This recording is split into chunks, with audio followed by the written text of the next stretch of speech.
I've never seen the studio ever this clean. It looks good. It looks good. You've been here a little longer than I have, but I've spent more time in here than you have. Yep. It's never looked this good. Yeah, it looks amazing. But see, here's what it is. Okay. Like, I'm throwing everything away. We have someone come and clean the house at my place like once a month, where they'll do like the top to bottom clean. They'll do the floors and everything, like just really kind of. And just to give listeners, I'm there every last Thursday of the month. We pay you a handsome rate. And Susan is always so ecstatic, like, "Oh, I love this. Is so great." I'm like. Yeah, look around. You got like a day and a half. I was going to say, it's going to last for about a day and a half before. Well, we already saw, like Chris grabbed something yesterday and just kind of threw it over to the side. Yeah. I'm like, oh, okay. Well, there's a pile of laundry on the couch, and there's a coffee cup on the nightstand. And then all of a sudden, it's like it goes from, this is how you want it to look, and it lasts 6 hours. And it's just right back to the way it is. I feel like I just took a shower every time I walk in here. Every time I was coming here before, I'm like, what was I outside for 3 months? We got a little, look, let's enjoy it while we can. Because there's going to be, it's already starting to pile up in the corner again. It's already. I love how Keyshawn's the only one that made it. Keyshawn is in a good mood. That's a good picture of Key. Made it over the softball team, which again, and the softball team is to oddly erase it, keep the whiteboard in there. Honestly, at this point in time, it's stuck there because at this point in time, that is permanently stuck. I was going to say, you don't wipe those dry erase off relatively quickly. It'll kind of set on there for good. What's funny is, the crew that was kind of cleaning everything. They probably looked at that like, oh, well, we can't touch that. How are they supposed to know? Having no idea that literally means nothing. Okay, how many people on there? I can't see it from where I'm sitting. You can see it. How many people that are on that list don't even work here anymore? I bet it's got to be more than zero. Because there's Taylor, I think. Okay, Taylor's off. There's one. No, we got it. Okay, you got Yates, Sedano. Okay. T-Rod. Oh, Justin. Okay, 2. Okay. You're good on the rest of them. Taylor. And Taylor's the only one. Okay, but 2. Yeah. So, I mean. The only Tyler is one. Oh, and Tyler. 3. But I think Tyler made it. I don't think Taylor played in the last one. I think it was Tyler. Those 3 are gone anyway. Yeah, but Taylor was here last year because I remember him making multiple errors. Was that the first? It could have been the first. I get him confused. I remember the multiple errors.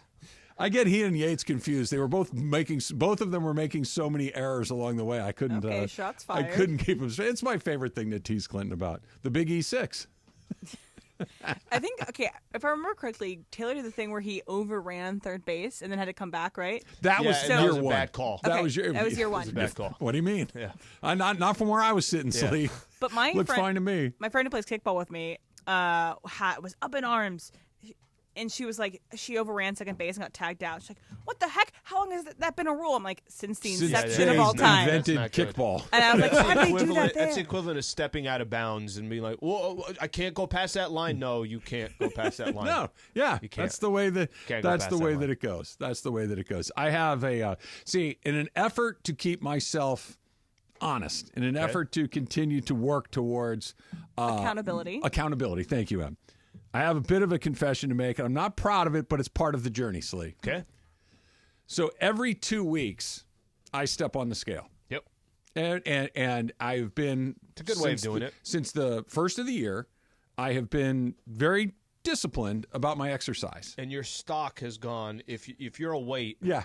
I know I'm saying it, usually if a stock is going down, this is a positive thing. Your stock has gone down. So my stock has been a very steady decline, right?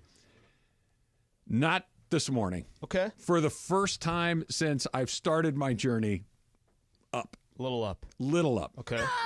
Little up. Not complicated to figure out. This is the true test right now. Huh? This is the true test right now. It is. Because it's easy when things are going well for you to step on that scale, step off of that scale and say, look what I'm doing. Look at this. It keeps going down. This is kind of a true test. You know what you might need at this point? You might need a chat from DeMarco Farr. So it's not that. It's because it wasn't. Here's the rub, and this is not complicated, but it's not easy, I guess is the way to look at it.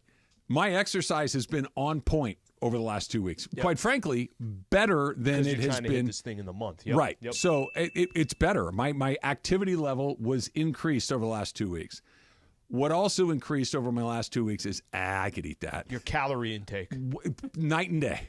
Night and day. Not complicated. Sitting around like, I can remember when I told you I ate an entire row Oreos. of Oreos? Yeah, 10 Oreos. What's weird too That's is a lot of Oreos. Yeah, it's a too lot many. Of Oreos. And what's weird too is Yes. like, this was on Saturday. You go to the, you said you go to the grocery store with your daughter. Yes. And you sit there and you're like, no, I ate, here's the funny thing, Al. I ate pretty good. I ate this. I did. Oh, yeah, I forgot I had Oreos. I think I had 10 Oreos. I'm like, where the hell did that come from? So I went out with I told you, I went out with my friends on Saturday. Yeah. And we went and had a great round of golf, but we had a few beers playing golf. And then we went to a wing place and I had a bunch of wings and we had some more beers. I had some fries. Then I came home and had another beer or two. And then Kelly came home. She's like, hey, can we go to the grocery store? I'm like, yeah, let's go. I didn't say no to anything in the grocery store. She's like, can we get Oreos? I'm like, yeah, let's go. And then all of a sudden there's Oreos in the house. And I ate, a whole sleeve. The box of Oreos has 3 rows. It right? does. I ate the entire middle row. Because that's the most accessible row. The other one you have get to it. Go, oh, yes. You get it. That entire middle row gone. So when I stepped on that stupid... No milk, just Oreos? I could have been some milk, too. I was in a state of mind that calories. I don't Gotta quite have recall milk there. exactly. I'm sure I did. I'm sure I did. So when that mocking scale looked at me this morning and said, yeah, no, you're up 2. Do you ever, next time that you feel like you're in this situation, don't put all your weight on the scale. Like have like a Do like a half pull up. You have like a toe down on the ground, just one toe, just to kind of get the weight that you're looking for. It was seriously a bummer, but it also wasn't one of these where I'd been super disciplined. So anyway, I need to put it out there, so I'm held accountable by the group. This is to make you feel better. It's 2 from the lowest that you were, right? Yes. Okay, so it's not 2 from where you started. Oh, so no. Yeah. I'm still down. you're still good. I'm still down in a good. meaningful way. Jeez, Jorge, I didn't put on. I mean, Jorge, why are you telling me you put on weight? Hey. So he's like, you look like you're a couple. I'm back on the track. I'm back on track. Okay. I'm gonna be like yesterday. Food here in the office, right? I had a sandwich before when I was doing really well. I would have skipped that sandwich. I would have waited till I got home and had my grocery store sushi. Yesterday, there's a big stack of pastrami sandwiches. I'm not going to eat one. Of course, I ate one. Remember, he got angry when I said, hey, there's donuts. I know, Jorge, there's donuts. Jeez. I'm just saying, there's donuts over Be careful, man. You guys- Careful. Had you told me there were donuts yesterday, I would have said, where? And then I would have gone in. Do you guys watch the show Hacks? I know of HACKS? it. No. So it's on HBO. It's airing right now. The new season's airing or whatever. But I think it was either the last episode or the episode before it. Deborah Vance is one of the main characters. Again, not a spoiler. It's okay. She goes to get a physical done, and it's just the cold open of the episode, and she's on the scale, and she's like taking off all of her jewelry. She has a lot of like gold jewelry, very nice jewelry, and then she doesn't have the number she wants, so she takes off more jewelry, and then she doesn't have the number she wants, and she takes off her wig, and she's like, I got it now. So I'm picturing you doing that, taking off your wig. Maybe I'll you're put a good. wig on the next time so I can Yeah. at least get something off. I could use a good wig, Sli. I guess we're doing an Ask Yeah, Trav we'll ask today. Trav today. So Is that the plan? yeah, All right. those usually listen, and we kind of go all over the place on these, which is exactly how it should be. So make sure you submit or not submit. You send us your Ask Travs on X on Twitter. I had to this morning. Every summer around this time is when I kind of start getting invested in college baseball. Only ACC baseball and only University of Virginia. Sure. So I watched that, and so I watched that this morning. And so I want college baseball related questions to Travis. And all over the place, but I want to get to the bottom of what his tattoo is. I want to get to the bottom of college baseball Travis. And I so love let's Costco have questions. I don't know. Oh what yeah, it is. you That went one's yesterday. How did that go? Successful. It Yeah. was, Did you buy a strictly- coffin and diapers and everything in between? Those you can get both at a Costco. It was a completely business trip. I'm about to sneeze here. I don't know when that's going to happen. It was a complete business trip. Got in and got out. I was done in 20 minutes. That's hard to do. Like you cannot go in and out of a Costco quick. At least I can't. Like you just went in. What'd you get? Had to get chickens. 'Kay. Got the salads there are the double pack, so you got to Oh, make right. sure if you're going to get those salads. But I like the kind of they got the dressing. You got to already eat them and in the. everything else. You got to. But you got a short shelf. You're on a life salad those. plan for a Got few enough days. grapes for basically a month because if you buy one of their grapes, that's what you end up with. What else we get? I got lemons. I got some rice. Got a big bag of rice. Making rice all the time. So I just got a few of the No main tires, no items. screwdriver No set. tires. I was going by. They have the setup there of They got the setup there of these. I don't know why I always have interest in it, even though I'll never be able to buy it because at least at this point I don't have a home that I could put this stuff. Whenever they have the patio set the outdoors, and the furniture and all that stuff. No, I'm gonna walk by these 2-3 aisles, even though I live in a condo and we don't have. There's a balcony. There's the only thing that we have. So I did a little walk in there, too, and then I got the hell out of it. Patio furniture to an iPhone to a paper shredder to, everything. Diapers and coffins. Everything. Always in bulk. How about the mailman? What happened with the mailman? Oh, yeah. Did you see him? I haven't seen him yet. All right. Yeah, I haven't seen him yet. Yeah, we didn't. Our schedules didn't cross paths yesterday. But now that basically he was listening to us, now it's going to be different. Now it's going to be a quick hug every time you guys I see will him. fist bump and I'm gonna say, hey, those coupons that you're sending out, they throw 2 in the mailbox. You'll know his here. wife and children's name. You guys will start exchanging credit card, Christmas cards. Credit card info. Well, he'll just put his Christmas card inside of your slot. Right. You don't need to mail it. That's right. Do you guys tip your mailman in the holidays? I know a lot of people do that. I think Michelle has done some, maybe not a tip, but she got him a gift card or something like that. Yeah. What about the garbage guy? Got to take care of that guy. For sure. Well, you're okay. Maybe this. Can you explain why maybe that this more than a mailman is different? Is because there's probably 100 units there.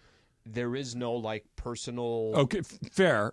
But see, the reason you got to, and by the way, you can tip cash. Everybody loves cash, and you can tip alcohol, beer, a bottle of whiskey, whatever it is, because there's going to be a thing that you're not supposed to throw away that you're going to want to throw away, and if the guy knows that you're on his side, he's going to take it. Like oil That's why. Right? That you can get your 1 or 2 big pickups a year, right? You want to throw, I don't know, an old couch or whatever, and they'll come do it once. But let's say you have something more than that, and that guy, hey, is there any? Yeah, I got you. And a mattress. They'll take it away for you. That's why. You're right. The mailman won't take away my old mattress. But the garbage man will. It's in our neighborhood. They just put them outside. Go ahead and that. put And the mattress there's leaning a guy up on a tree. It says free. It's no.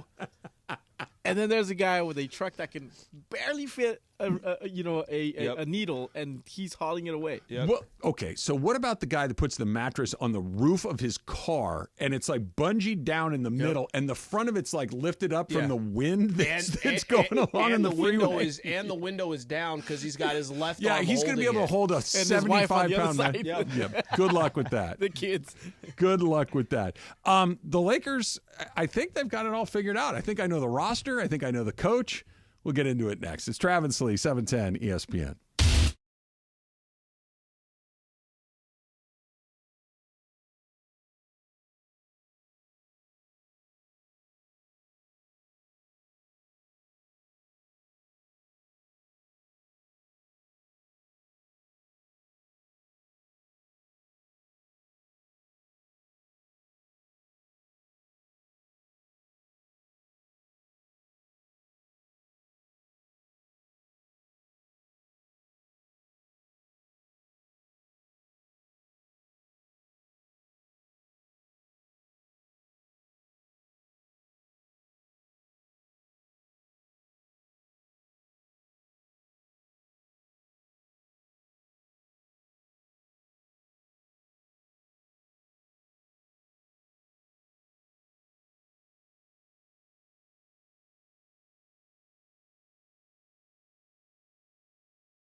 Apple Music top 100 albums. They released the top 10.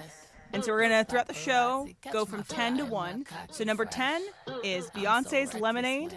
I believe it's her best album. I really love Cowboy Carter that came out this year, but Lemonade was so experimental, so different for her, so visual. But this is Formation. She performed at the Super Bowl, if you remember that as well. So it's number 10.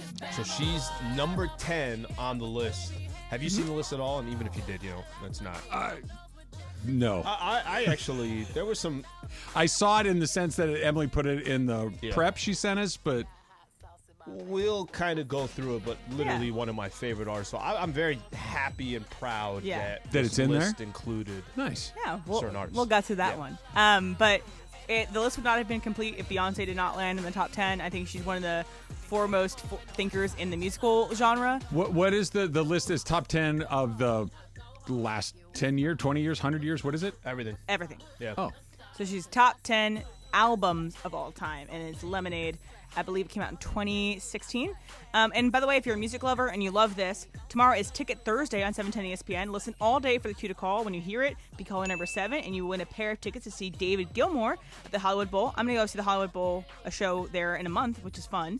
And but he's going to be there on October 29th. Ticket Thursday, all day tomorrow on ESPN Los Angeles. Just go for the Hollywood Bowl. Yeah, I was just going to say. I mean, obviously the artist as well. I was just going to say. Go to the Hollywood Bowl for a show. You win. I don't want to say it doesn't matter, but it doesn't matter. Yeah. Like, just a night out there is one of those.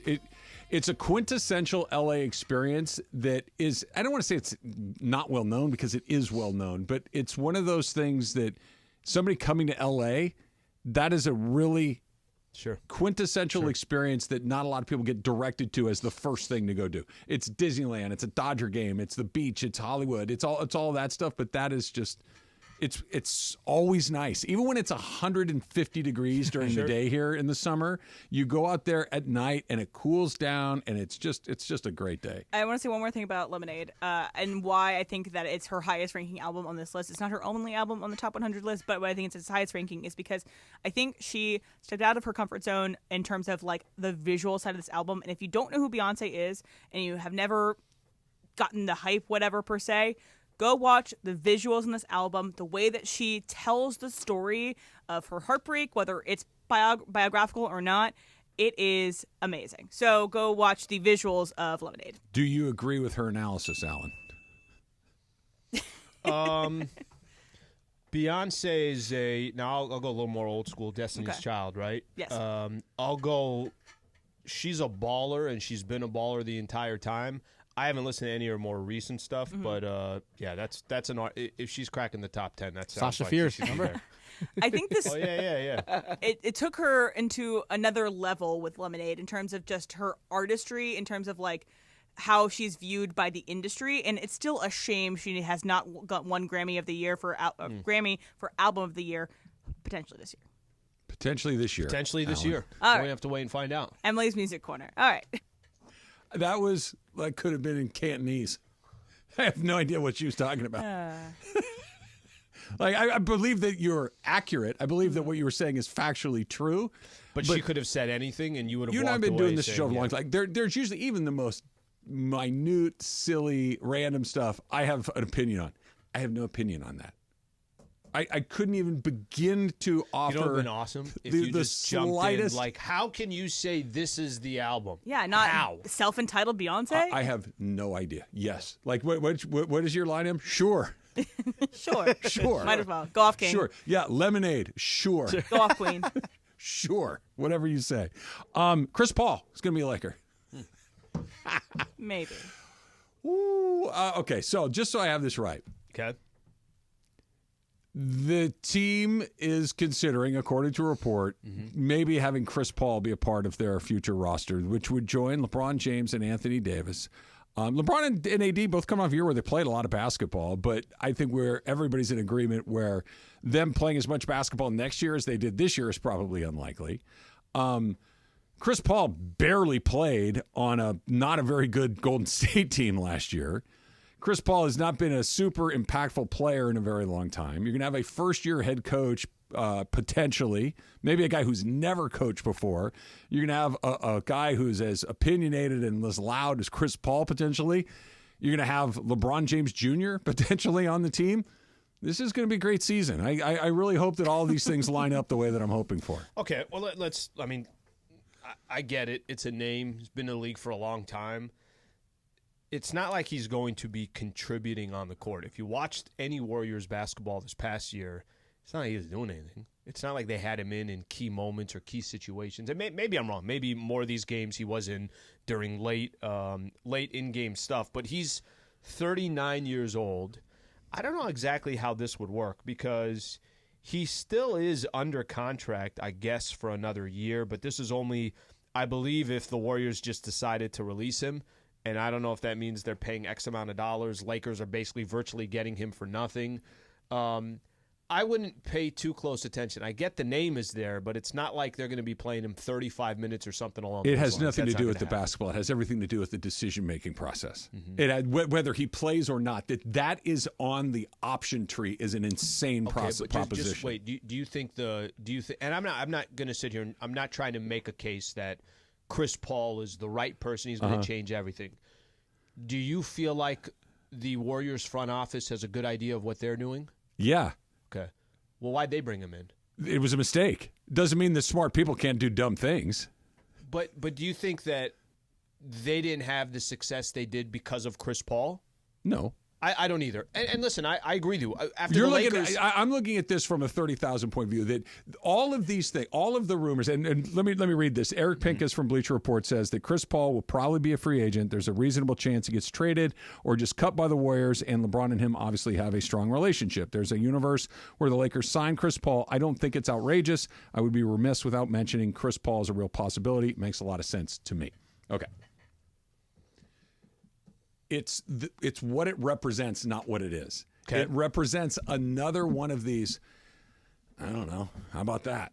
There's never been a path. There's never been a vision of because what was it, 2 years ago? Let's get old. Let's get old and experienced. Like the Carmelo Anthony, Dwight Howard, Rajon Rondo coming back, DeAndre Jordan, like Russ. Mm-hmm. All of these older veteran guys, and we were sitting there in media day and looking around like, are there 7 Hall of Famers on this active roster? Yeah. Probably. And people were joking around like, hey, this is the 2010 All-Star team. Yeah. It turns out that didn't. It's like, okay, let's shuffle it up. This is just another one of these, I don't know, put everything in a bag, shake it up, and just start pulling stuff out at random. Mm-hmm. Like there's no thought to it. Whether or not it's a good idea, a bad idea, whether he would play a lot or a little or somewhere in between, that's far less interesting to me than just this is another brick in the wall of what in the world is going on when they're making decisions. But I think those details matter. I think when you say that, I think saying that, what the hell are they doing? And you're going back to this, or you're going back to the year where like they had all the older players.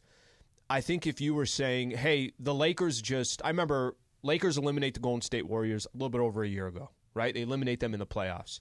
And the reason why the Lakers beat them is because Golden State was too small, and they needed to get younger. And what did they end up doing? They trade away Jordan Poole. I know they wanted to get rid of that contract, but they got older, and now they're paying, and they got smaller. Now they're paying a Chris Paul $30+ million. I think it was almost $31 million. I think the details of if you got Chris Paul and you're basically paying nothing for him, it doesn't mean anything to me. Like if Chris Paul's on the roster, but I'm more adamantly opposed to LeBron James Jr. not being there because he was taking somebody's spot. What's Chris Paul doing? Yeah, but Chris Paul is a seasoned vet that's been in the NBA. But he's done. Yeah, but he's over. But you're not asking him to come in. You're not asking LeBron James Jr. to do anything. You're just asking him to be on the G League team. Yeah, but Bronny James, you're grabbing a dude that nobody thinks is a first or second rounder, and you're grabbing him just strictly because his dad is LeBron James. Why do you think Chris Paul would be here? Because LeBron is his friend. Exactly. Okay, but here's the difference. Chris Paul's a Hall of Famer. Like in 2010. I get it, and I'm not arguing that if Chris Paul was going to come in and get paid $30 million by the Lakers and was eventually going to play 30 minutes a game, that's a different conversation. I'm less concerned about if Chris Paul becomes a Laker. I'm more concerned with who's going to be your next head coach and what the hell are you going to do in the offseason. That's all I'm saying. They all go together. They all go together. It's all one of these. You guys don't have a clue what you're doing. It is left, right, up, down, stop, stay, run it back, don't run it back, trade all the picks, don't trade the picks. How about this guy? That's a tough one to argue. That one is a tough one. It's a tough one to argue because every year it's so drastically different. So that one is a difficult one for me to argue. And the same people that painted you into this corner are the people that you're asking you to get yourself out. Good luck with that. That's why I'm in. I want Bronny. I want Chris Paul. I want J.J. Redick. I want it all. I want those picks gone. I want some moderate level star coming back. It's just, let's go. What year was it that Chris Paul got traded to the Lakers for like 30 minutes? I don't know the year. I know what you're talking about. Him. Yeah, you could potentially finally get him. Oh, hopefully Adam Silver intervenes 2011. for sanity reasons. It was right after. Instead of basketball reasons. I intervene on behalf of sanity. We're not doing this. I think it was right after the lockout. That's when it was. All right. Well, maybe they'll just run it back and hope that this one's different than the last one. That is a possibility as well. That's coming up next. It's Trav Sli, 710 ESPN. I don't think I'll be taking the more on the Chris Paul numbers on Prize Picks if, in fact, Chris Paul is an option next year. But if you're playing Prize Picks, you can do the NBA. You can do Major League Baseball. If you took Otani and the more last night, you're probably pretty happy. That's Prize Picks in a nutshell. Pick between 2 and 6 players. You can cross up sports, right? You don't have to pick all baseball or all basketball. You can pick a basketball guy along with a baseball guy. Whatever you want to do at Prize Picks. But you got to use the promo code 710 because they're going to match your first deposit up to $100. All right, here's the other great thing. We got the Western Conference Finals starting tonight. By the way, Pacers, good job. Way to choke away a freaking lead to go up 1-0 against the Boston Celtics. Look at all the different players that you can take. And I know there's a lot of Laker fans out there, and we're watching these games, and we understand that, okay, you're not watching your team. Might as well see Rudy Gobert, P.J. Washington, Karl Anthony Towns, Luka. You can look at all these players, pick more or less, and have actually something at stake. Download the app today. Use that code 710 for a first deposit match of up to $100. That's code 710 on Prize Picks for a deposit match of up to $100. Pick more, pick less. It's that easy.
Alan Sliwa, Travis and Sliwa. But do you think it's the right move? Do you think it's the right strategy? No. Live from LA Live on 710 ESPN.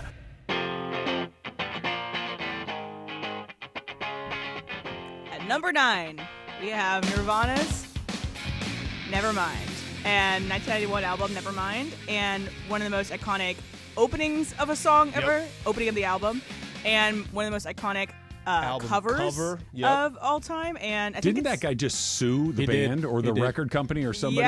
Yeah. The Baby sued to kind of get the rights or something with that, which is kind of crazy. But I heard Dave Grohl talk with Pharrell Williams about this song, and people always give him compliments about how this is one of the greatest openings in terms of a drummer, and he's one of the best drummers of all time. But he was like, I just took it from disco. Like, he just kind of built off disco things and then added it to this. But Dave Grohl is one of the coolest people to hear talk about anything. I heard him on, I think he was on Smartless, and I was listening to him, and he can't read music, and he looks at music as like blocks. Like, he sees them in his head as like these different shapes, like different chords, different notes. He hears as shapes, and he can fit them together in his mind, how they go, but he can't read music, like sheet music. That's how you know, just like, that's a whole nother thing. That's a whole another thing. People like Lorde, the singer, Lorde, is one of these people. She sees like music as colors. Yeah. And so she like has just different mindset with that. But do you guys like this album from Nirvana? Is it in your pantheon? Yeah, no, this is great. This song specifically too. Like, this is just a classic. So far, you got, I don't know, I don't think Trav's going to contribute too much, but no complaints on these 10 and 9. I don't think many people are going to complain on these. This was the soundtrack of Isla Vista in 1993, give or take. Is that about what it was? It was released in 91, but yeah. Yeah, if you went to a party, if you walked from your apartment you were there as an alumnus, to wherever you went. What's that? You were there as an alumnus, right? Exactly. He was a narc. He was in one of those golf carts. It was ubiquitous. You could not escape it. And it was on MTV all the time. The video was on all the time. It was, and this was the height of grunge, obviously. It was everything. It's one of the few little pockets of music I have a somewhat association with. The rest of it, sure. You'll know the next one. You're aware of the next one. You might be surprised. I might, but you might be surprised. So we kind of started to get into this a little bit yesterday, Al. You had McMenamin on Lakers Talk. Before we do that, I don't know if you saw. Did you see a couple of these texts from Ramona? Ramona texted the both of us. Okay. Like she had kind of her take here on this Chris Paul stuff. We were talking about it. Eric Pincus had something out there that maybe the Lakers go after a Chris Paul. But she basically said that he can still play, incredible shape, that the Suns are dying to try to get him back. Now, that situation I understand more. I mean, listen, he is 39 years old, so I think everything's up in the air if you're putting if you're depending on 39-year-old. Granted, the Lakers are depending on a 40-year-old. LeBron's just available, and he's still putting up numbers. But I get the Suns piece of it. They don't have a point guard. They don't have a guard. So they don't have somebody that can orchestrate things. So I get the Suns piece of it. But she basically just said that there are still teams that think he can contribute. There's still teams. I mean, obviously the Warriors thought that as well, whether you thought that was successful or wasn't. So I think it's interesting. Someone like Ramona really, really kind of taking a backing here of, no, Chris Paul on a good team or the right team can be helpful. Can't wait. I mean, it would be the most Laker thing in the world. Another old guy who has trouble staying on the court. It would be wonderful, and I hope they do it. If the numbers are not a big deal, a big impact, I don't have an issue with it. I don't have an issue with it. It seems like a terrible, terrible idea to me. It's another one of those things that is screaming red lights. But what if the numbers aren't bad crazy? Fit. It just there's nothing about it that makes sense to me. Again, it's gonna be short term with Bronny. At least he gets him on the rise. This guy's gonna. What if he doesn't? But let's not compare Bronny. I don't know why we're bringing up Bronny to the conversation. Because you said you were opposed to it before. I know that. So. But I'm saying that. Okay, let me just give as an example here, and I don't think this is going to happen. Was everyone? If Chris Paul is coming off the bench and is not even, he's not taking up big minutes or anything like that, and it's not big money, I don't think that's going to have this crazy impact either way. Again, I'm more concerned about who's going to coach the Lakers and what's the offseason going to look like. to go into again, same brain trust making those decisions as well. Okay, so let's all just good luck. Mm-hmm. Good luck. I hope it works, but I am highly skeptical. And again, they're not a bad team. It's not like they're, winning 15 games a year. It's not like that at all. They still have one of the best players in the league. Mm-hmm. They have another one of the best players in the league. They're going to be okay, but it's the decisions to get where. The decisions to do what? The decisions to go from 7th place or 7, 8, 9 to 5th. Okay, at what cost? And if you have, just because I have the money today, I got picks, okay? I got the ability to trade for something. Picks is your bank account. Right. Mm-hmm. Doesn't mean I have to spend. There's nothing I really want out here. There's nothing that's going to help me all that much. I might be able to go from 7th to 5th. Okay, is that better? Yes. Is it as good as Minnesota, Denver, OKC, Dallas. Whoever? Yeah, throw a handful. No, probably not.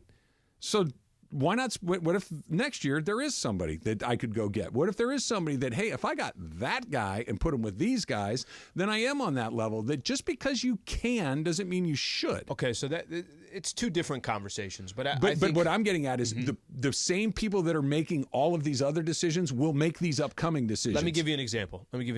Trade deadline happened. What did the Lakers do? Not much. Was that responsible? Yeah.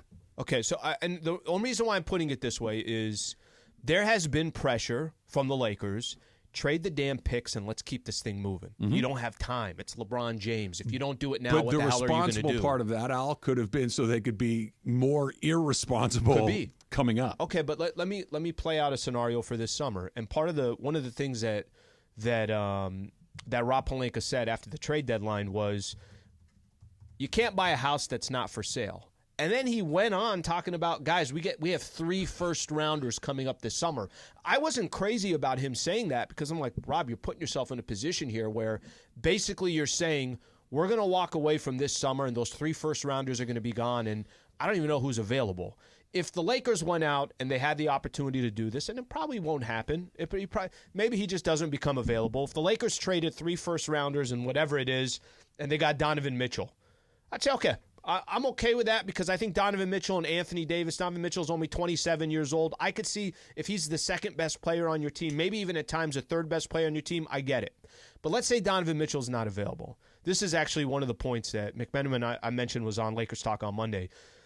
What if Donovan Mitchell's not available? What if Paul George is not available? I'm just using those 2 guys as an example.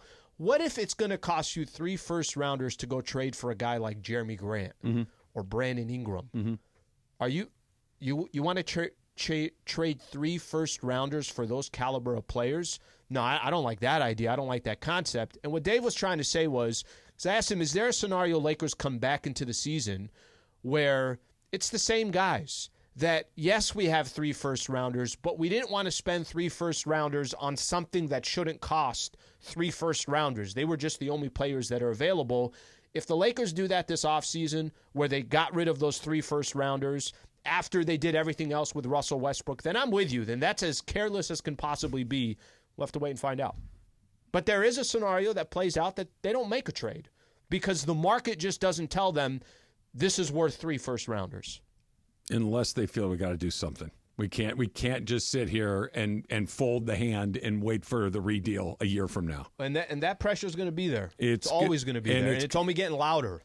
And they have responded to the pressure far more often than they have not. And it's not 100%, but it's tilted one way far more significantly than it's tilted the other way. And it just, like to your point, this idea of what's coming up, hey, wait till the summer where we got 3 to do. Okay, well, now we're here. Like, and everybody knows that. Yeah, like that's. But you've already held him on.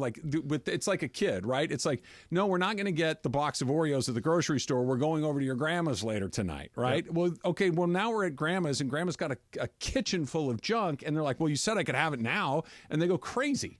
Well, it doesn't make it a good idea. You pushed it off longer, but it's still a terrible decision. And it just feels like because they've made more weird decisions than really strategic, smart ones, that the weird one is coming again. And what you said about the pressure. Oh, my gosh. Braun has the player option June 29th, I think, is when he can act on that player option. Yep. All right, so are you assuming Braun's just going to wait? All right, look, what are you guys going to do July 1st? And again, I don't think Braun's going anywhere. I don't either. But there is the pressure of, if you guys don't do anything, I mean, just hypothetically, right? Let's say Bronny isn't drafted. Let's say they didn't take J.J. Redick. Maybe there's a scenario that plays out that Braun's – I agree with you. I don't agree, too. Okay, so with that being said, if Braun's not going anywhere, then what is the pressure? Okay, you know what? I don't think there's a ton. Then we didn't like the offseason. We didn't like what was available, and we didn't just take those guys. But you're kind of mixing the streams here. We're on the same page there, but it doesn't mean they won't respond to it. Just because you and I agree he's not leaving doesn't mean that that's how they think. Just because you and I think that they could dig their heels in a little bit and say no to a few things and not risk actually losing him doesn't mean that that's how they see it. Because until I see a series of those sorts of decisions happen, I'm going to expect the other type of decisions to happen. And they have far more often acquiesced to his demands, whether implied or explicit, than they have not. And as we get closer to the end of the line, you would think that they're more likely to do it. By the way, the show, Ramona, executive produced, is coming out in a couple weeks, clipped on FX. I'm going to go try and make that. Ramona sent me, I probably sent it to you as well. We'll try to get a little chance to go see that. I'm looking forward to that coming out. It's going to be amazing. It's been all over my FYP on TikTok. It's every time I open my TikTok, I see the trailer for Clipped, and each time I get, like, honestly, more excited. I love everything that FX does in terms of these, like, kind of stories you might have forgotten about. It is a surreal story. That's true. It sounds. And if it were fiction, is great too. If it were fiction, you'd be like, "Come on, man, no." An owner of the team is going to say something explicitly racist to his mistress who wears a welder's mask? Correct. Come on. Correct. I mean, we can't do that. That's exactly what happened. Yeah. That she's going to roll tape on him, and that his wife is going to rip the team out from underneath him from mental incompetence, and he's going to go on the stand and talk about explicit sex acts in the back of limousines. It's like, this is an insane story, except for that's what happened. No. The podcast is still available, right? If you guys want to listen to it. Yeah. It's unreal. Ask Travis coming up next. It's Trav Sli, 710 ESPN. NextGen is the official AC heat and plumbing company of SoCal sports fans. That's right. NextGen, best in the biz. Thousands of 5-star reviews online to prove it. And it's not quite hot, but you can see it from here. It's going to be hot soon enough. When was the last time you fired up that air conditioner? You know you're going to be running it every day from, well, just about now until Thanksgiving, give or take. So why not make sure it's running at its absolute best? $44 to ensure your system stays running strong all year long, and they'll throw in a free air filter at no extra charge. And if you're sick of dealing with that slow drain, maybe it's in the kitchen, maybe it's in a bathroom, maybe it's in the shower, whatever it is, they can hook you up with that as well. How about a drain cleaning with camera inspection? Also just $44. Never before seen pricing, but you got to call it NextGen, 833-3-NEXTGen. That's 833-3-NEXGEN, 833-3-NEXTGen, or nextgenairandplumbing.com to schedule online. Sedano and Cap for your afternoon drive. The fun.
All right, doing a little Ask Trav. If you want to be a part of it on the phone, 877-710-3776.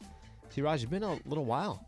Has it? Yeah, we haven't done you in a while. I think we did for the Masters. Yeah, Ask Billy. Ask Billy Pay. Yeah, Ask Billy.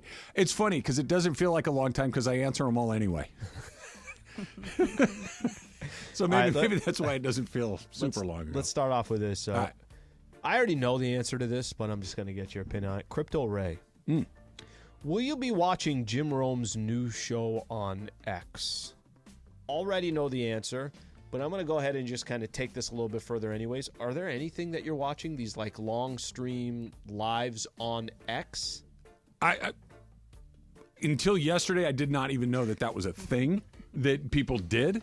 Like, and I'm not talking about Jim specifically. I knew Jim had taken his show to Twitter. I'd heard that through the grapevine, but I didn't know that people were streaming things on Twitter. I did not. So the answer is no, but it's not a Jim no. It's a generally speaking. Only great shows go to Twitter and do their whole show there. Well, look, I am the wrong television viewer. I don't really watch anything other than old stuff to help me fall asleep. That is the extent of my TV. Sports.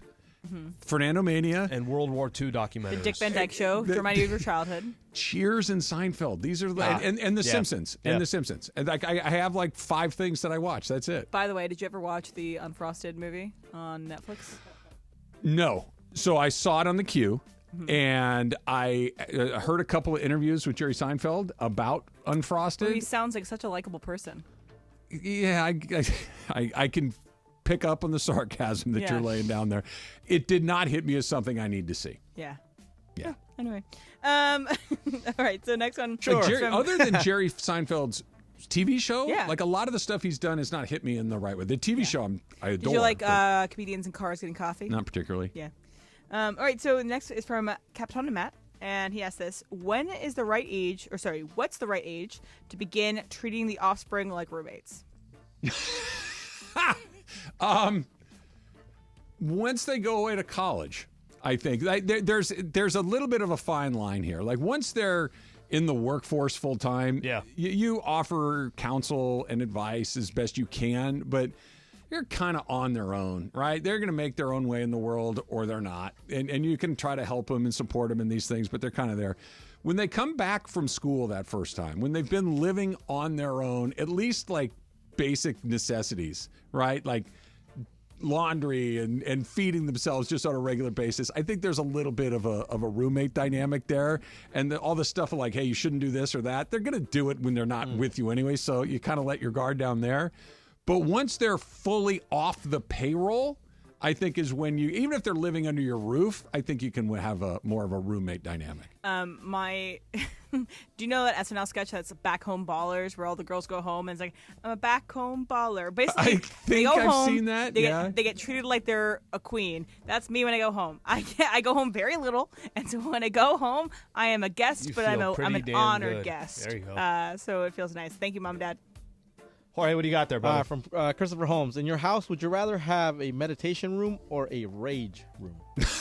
Hey, what's up, Holmes? Break everything or I'm not inner peace? I'm not really a rageaholic. I don't get super mad very often. Once in a blue moon, something will set me off, but not. LeBron's form was one of those times. No, I don't have a room in my home that is dedicated exclusively to the universe of Travis. You know, I share your murder room. But that's the kids' domain, really. Like, I have my bedroom that I share with my wife. The kids have their own bedrooms. The family room is the family room. We never really go into the dining room, right? And then we have the murder room in the garage, but that's where Michael and his buddies play video games. So that's not really my spot. I would love a quiet spot where I could sit down.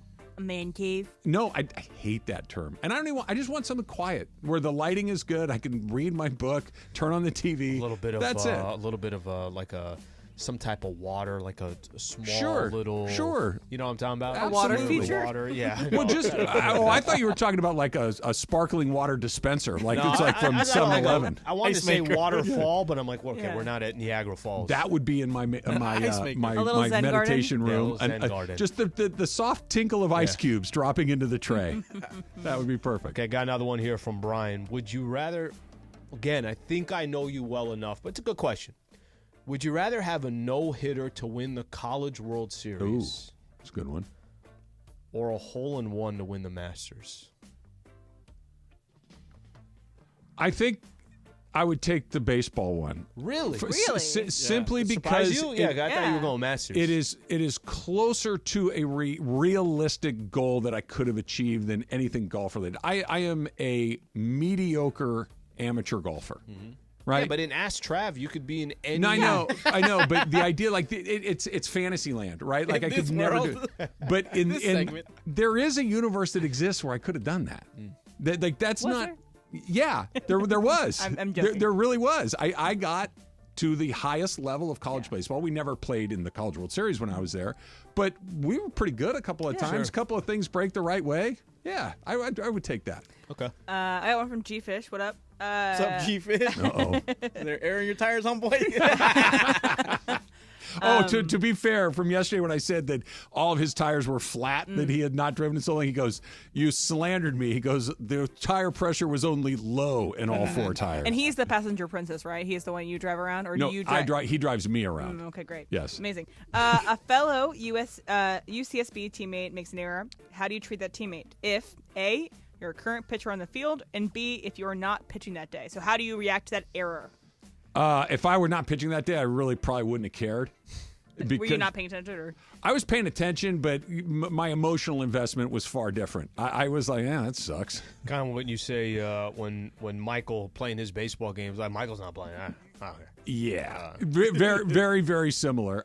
If you made an error behind me on a play that I think you should have made, I'm not your best friend in that moment.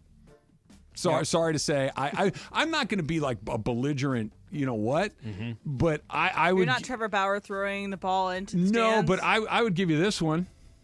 Like, seriously? You know how hard it is to keep somebody from getting a hit, and that ball's hit right to you, and it just healed the glove? There goes your no-hitter. It was a mess. Yeah, one more.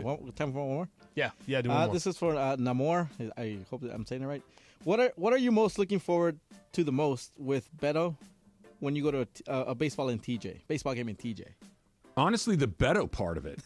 Like, I want to see Beto in his full environment. I want to see him because he's told me about going down to these games for years. It's always, and it sounds like he's a bit of a local legend down there when he shows up. So yeah, I want to see him in his element. And he's told me about all the amazing food that's down there and all these different spots. So the Beto experience one followed closely by hitting every single place that we want to go to. The stadium food, you'll see, you know how vendors here with like ice cream or whatever. Yep. Like, you'll see the guy holding a tray with nothing but cup of noodles with a little bag with tapatio, lime, and stuff like that, so you can put in your cup of noodles, and then you drink that with a Modelo or something, bro. Sure, like yes, that sounds like something that I would enjoy a great deal. That sounds fantastic. All right, good stuff right there. There you go.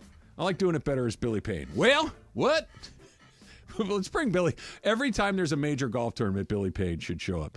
Rams have OTAs. Everything's good. Or is it? That's next. It's Trav Sli, 710 ESPN.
On 710 ESPN.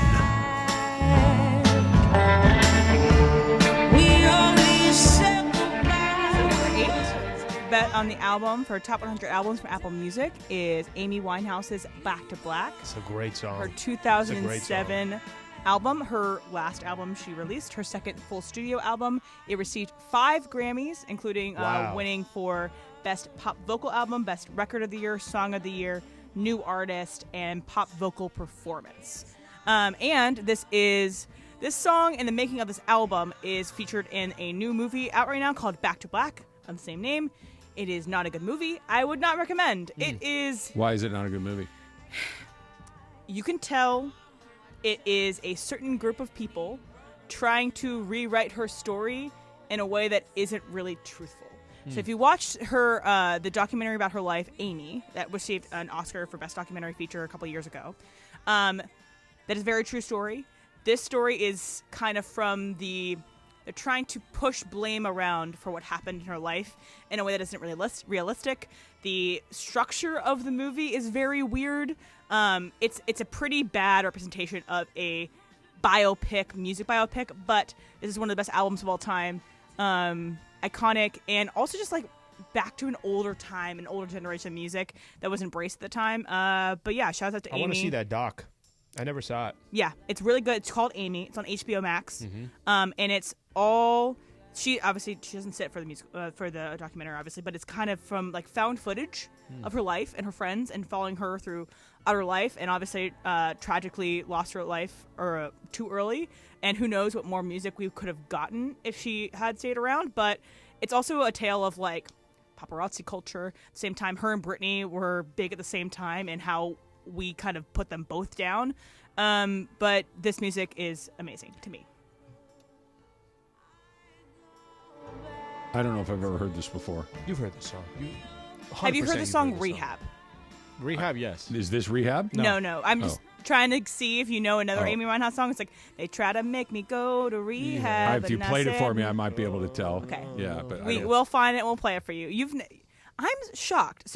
But you were aware of Amy Winehouse, right? I know who she is. He pulls stuff out of nowhere where there's like certain music where it just out of nowhere you're like, oh, that's this and that artist and this, but not that. That's a 2000s. Yeah. Oh yeah, I've heard that. Yeah, because I would have thought. Okay, again, being on the shows that you were on, I thought you would have done Amy Winehouse and Britney Spears and all that stuff at the time. Iggy Pop and Guns N' Roses. Yeah, those right. A lot of Guns N' Roses. I was more thinking about like the paparazzi, the idea of Amy Winehouse and stuff. But anyway, Amy Winehouse, number 8, Back to Black. Yep, I heard that one. See, some of it gets through, Sli. Some of it gets through along the way. A little bonus, Ask Trav, because I like this one. This is from Laker Supernova. If your back itches and there's no back scratcher available, is there ever? Are you either reaching out to scratch, or are you using the door frame to scratch? Yeah, he's corner wall. Yeah, you find a little side, and that's what my dad does. Like a bear? Like a bear. Yes. Literally like a bear. Yeah. We got the initial idea from a bear. It works. It works. because it's a job done. Susan is the one person. Dislocate my shoulder trying to get to the center of my back. I'd ask Sue, like, hey, can you? She gives me a very haphazard. Yeah, but then she's like right there. You're like, no. The left more. But there's like a back scratch. Like nobody has one of those like things, right? Nobody has that handy. That's never. Got to use a rake, a shovel. Just you go into the garage, you start pulling off hedge clippers and stuff to get it done. What are you doing over there? That's great. Itching my back. Sean McVay was talking about Kyren Williams, and he is going to miss the team's offseason program due to something, quote, a foot issue that McVay says is nothing really to worry about. Quote, it's nothing to worry about. He'll be ready to go for training camp, but there's a little issue when he was training, and I'll kind of just leave it at that, but nothing to be concerned about. He went on to talk about how this is probably good news for him to be on a specific program with the strength and conditioning coach, that he tends to he's one of those guys that overworks himself. Really eager. Very eager, very dedicated to his craft. And that's good because those sort of injuries feel like you have a chance to manage as opposed to guys that are out of shape and they get hurt because they're not doing the work. Those are the ones you're like, okay, great. What are we supposed to do here? Do you ever get more worried when somebody keeps saying there's nothing to worry about? It doesn't make me not worry about it. Said it twice in 2 sentences there. It does not make me not worry about it because you know what has me not worry about things? Guys that go to practice. Yeah, don't even think about it. Guys He's that there. play in games. Hey, is Kyren Williams healthy? Yes. Is he practicing? Yes. Okay. Yeah. Is Kyren Williams healthy? Yes. Is he practicing? Nah, he's got a foot thing. Okay, then is he healthy or not? Right. So I'm not saying that it's like his foot's getting ready to fall off or anything like that. I'm sure it is minor, but put that injury history. There you go. Yeah. Put that together with the fact that he got hurt, and this is just bad luck, but he got hurt on literally the first play of his NFL career. Okay, he missed almost the entire season. He got hurt in training camp last year. He got hurt relatively early in the season this year. He got hurt in the playoff game against the Detroit Lions when he had the thumb. Now, from the time he came back against Arizona at the end of the season, he was fantastic. Sure. He's a terrific player. Rams did draft a running back in the 3rd round, which is a relatively high pick for them. You add it all together, and it isn't nothing. It's nothing to be terribly concerned about, but it got to be something. Kyren Williams literally equated to Rams wins. Last year, you can track it to whenever he played. You're right. The Rams won, and he was the biggest 1-to-1. And we've seen that before. Todd Gurley and the Rams. We've seen other Rams running backs come in and not have that same impact. Without Kyren Williams, it's not the same offense, and it's not the explosive offense that got them to how great they were last year. And I'm worried because no matter how good Blake Corum is, he's a rookie. And he's a rookie that's on the smaller side, and who knows what's going to happen. Are you guys more concerned just simply because it's him?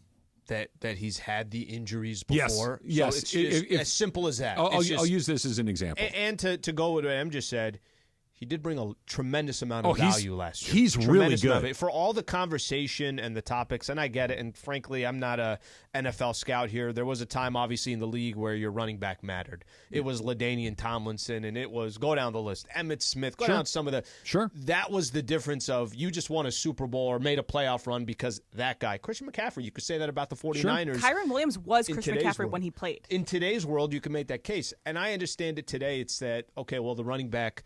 You can pay a running back X amount of dollars. It doesn't make that much sense because the difference between this guy and this guy down here is not that much of a difference. He was a difference maker. It felt like he was a difference maker. I think he is too. And this is in no way, shape, or form to diminish his impact on the team because what Emily was saying is exact. When he played, they didn't lose very often. When he was gone is when they really had their dip. We saw what this offense looked like with Cam Akers. It was a certain sort of thing. We saw what it looked like with Darrell Henderson. It was a certain sort of thing.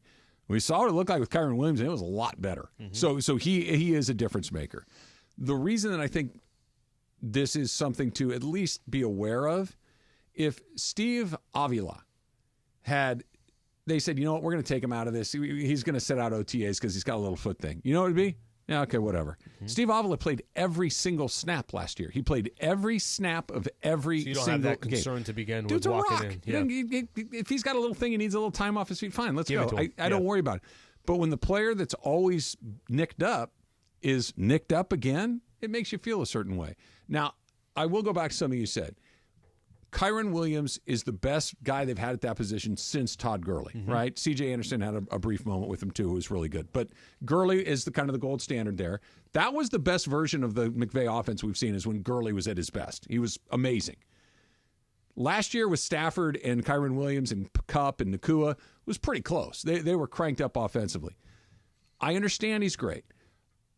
But the running back position, when you look at it, seems to me to be the one thing that you can try to cheap out a little bit on. That you can the difference between the very, very good ones and the kind of league average ones, I don't think is massive. Like the difference between Patrick Mahomes and a league average quarterback is night and day. The difference between the best running back in football and a league average one is much, much closer. I would rather have Williams than any of these other guys that we're talking about.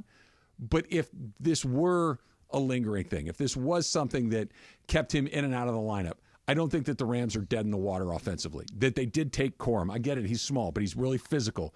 I think that they can survive with that position being something less than its best. Do they take a running back in the third round because of his injury history? It has to factor in, doesn't it? Because a third rounder is it's not nothing. Rounder. Yeah, it's not nothing. It's not it's 6 especially if the conversation about running backs is, well, no, you could plug in so many different guys here. So I think it is something. I do think, too, with the offensive line being built up this offseason, I mean, Jordan Jackson, who also had some injuries at OTAs, but maybe you can have a Blake Corum play better than you think he might be because that offensive line is so built up. The best of both worlds. That Kyren Williams is healthy and plays a lot, but you also use Corum, who's highly effective in the time that you use him. The days of carrying the ball 40 times, first of all, you play for Sean McVay. You're not getting 30 carries. If you get 18, that's a pretty good day.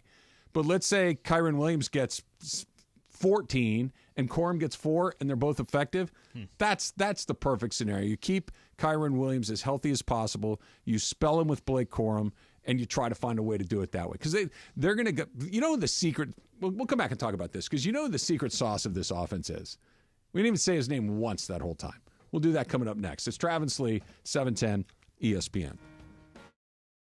Is your vehicle due for service? It's a long weekend, right? We all get Monday off, or at least a lot of us get Monday off. So before you hit the road for the Memorial Day weekend, why don't you make sure that your car is running at its absolute best and get in to your neighborhood Valvoline Instant Oil Change, home of the 15-minute drive-through oil change, because they've been doing this for over 30 years, right? Valvoline providing quick and convenient automotive maintenance services for busy people like you and me. You're thinking, I don't have all day to sit around and wait for them to change my oil. You don't need all day. You need 15 minutes. You're in, you're out. It's like your own little personal pit crew going to work on your car, and you don't even have to get out. You can just sit there and relax while the expert technicians at Valvoline make sure that your car is at its absolute best. Oil changes, tire rotations, transmission care, and a whole lot more. Pull up, pull in, drive out in about 15 minutes. Over 80 locations ready to help you get your ride ready for the road in no time.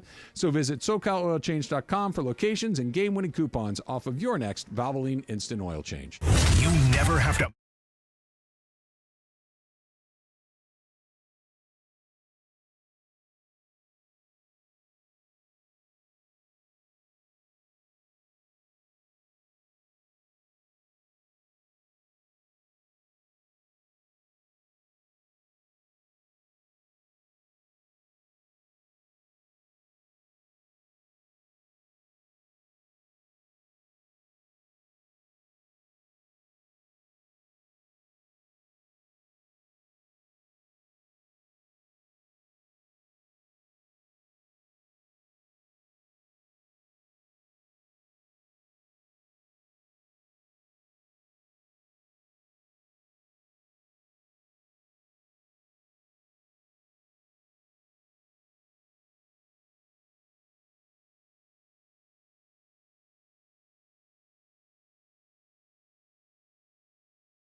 right, number 7 on the list is Travis. You got it?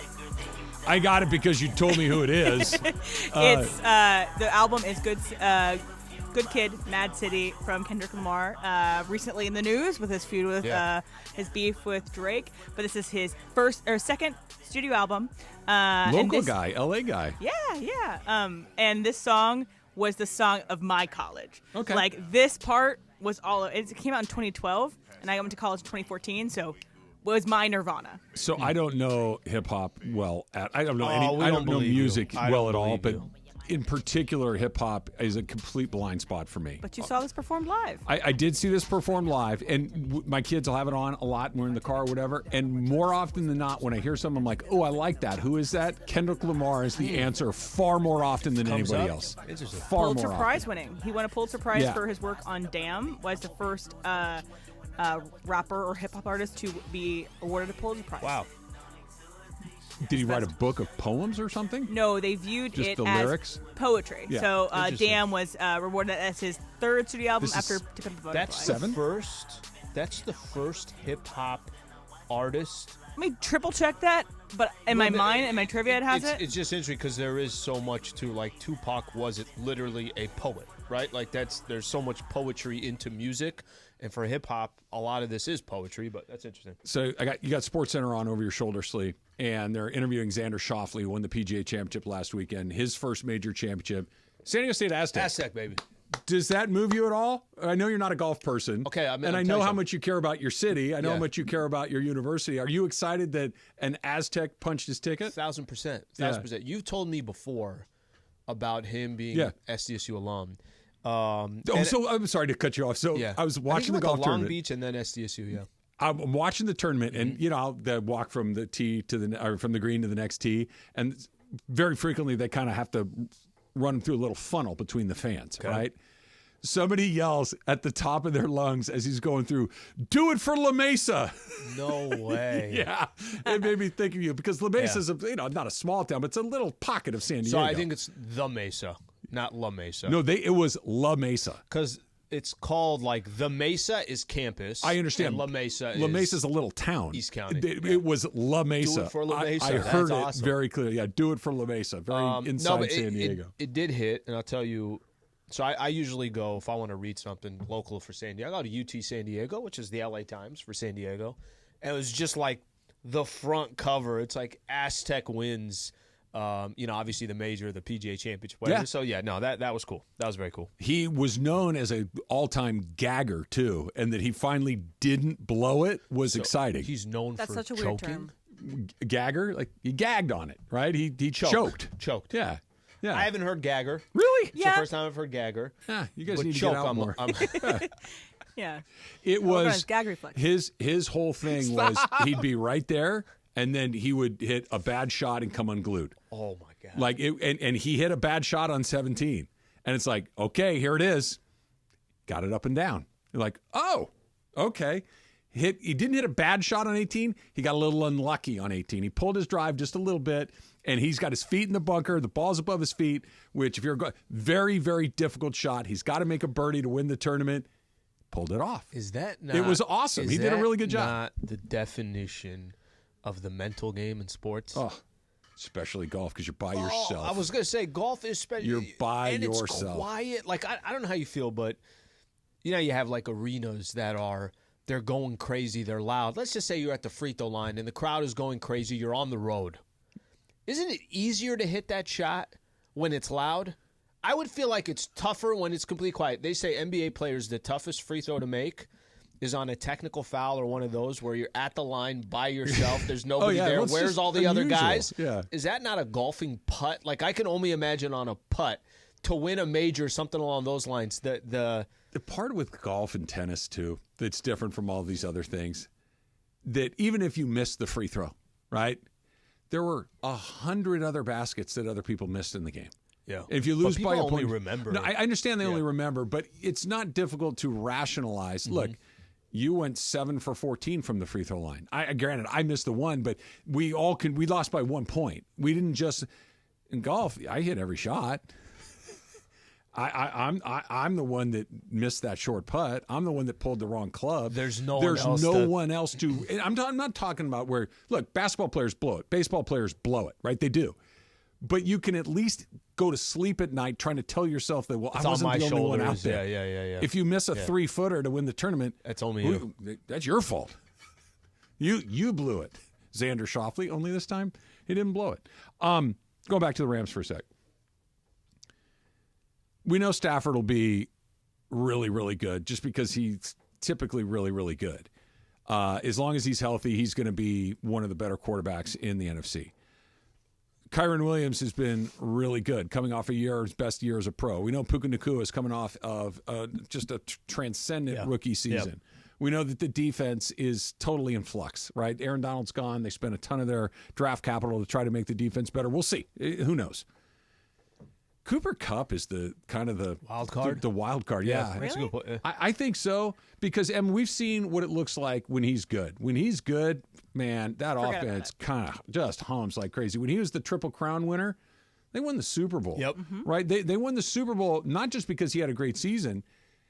Their entire offense was just throw it to Cooper Kupp on that final drive. And if you didn't have Cooper Kupp, you also had OBJ at the end of that run, that you had the other backup great receiver. You did, but OBJ in the second half of the Super Bowl didn't play. And Cooper Kupp, there were how many different times where everybody, I remember this so vividly, where you have these broadcasters on national TV basically saying everybody knows he's getting the ball. It's every time. He's still getting the ball. Every time. Mm-hmm. Last year, he was injured to start the year, and he had kind of an up-and-down season. It wasn't a bad season, but Cooper Kupp was, put it to you this way, was not in the conversation of the best wide receivers in football last year, which he had been in every other previous season where he had been healthy. Right? Who's the best? It's Justin Jefferson. It's Tyreek Hill. Yep. It's take your break. Oh, it's Cooper Kupp, and it wasn't really, he wasn't that last year. Puka Nacua had a monster season. Yep. Defenses are going to get ready to try to deal with Cooper Kupp or with Nacua.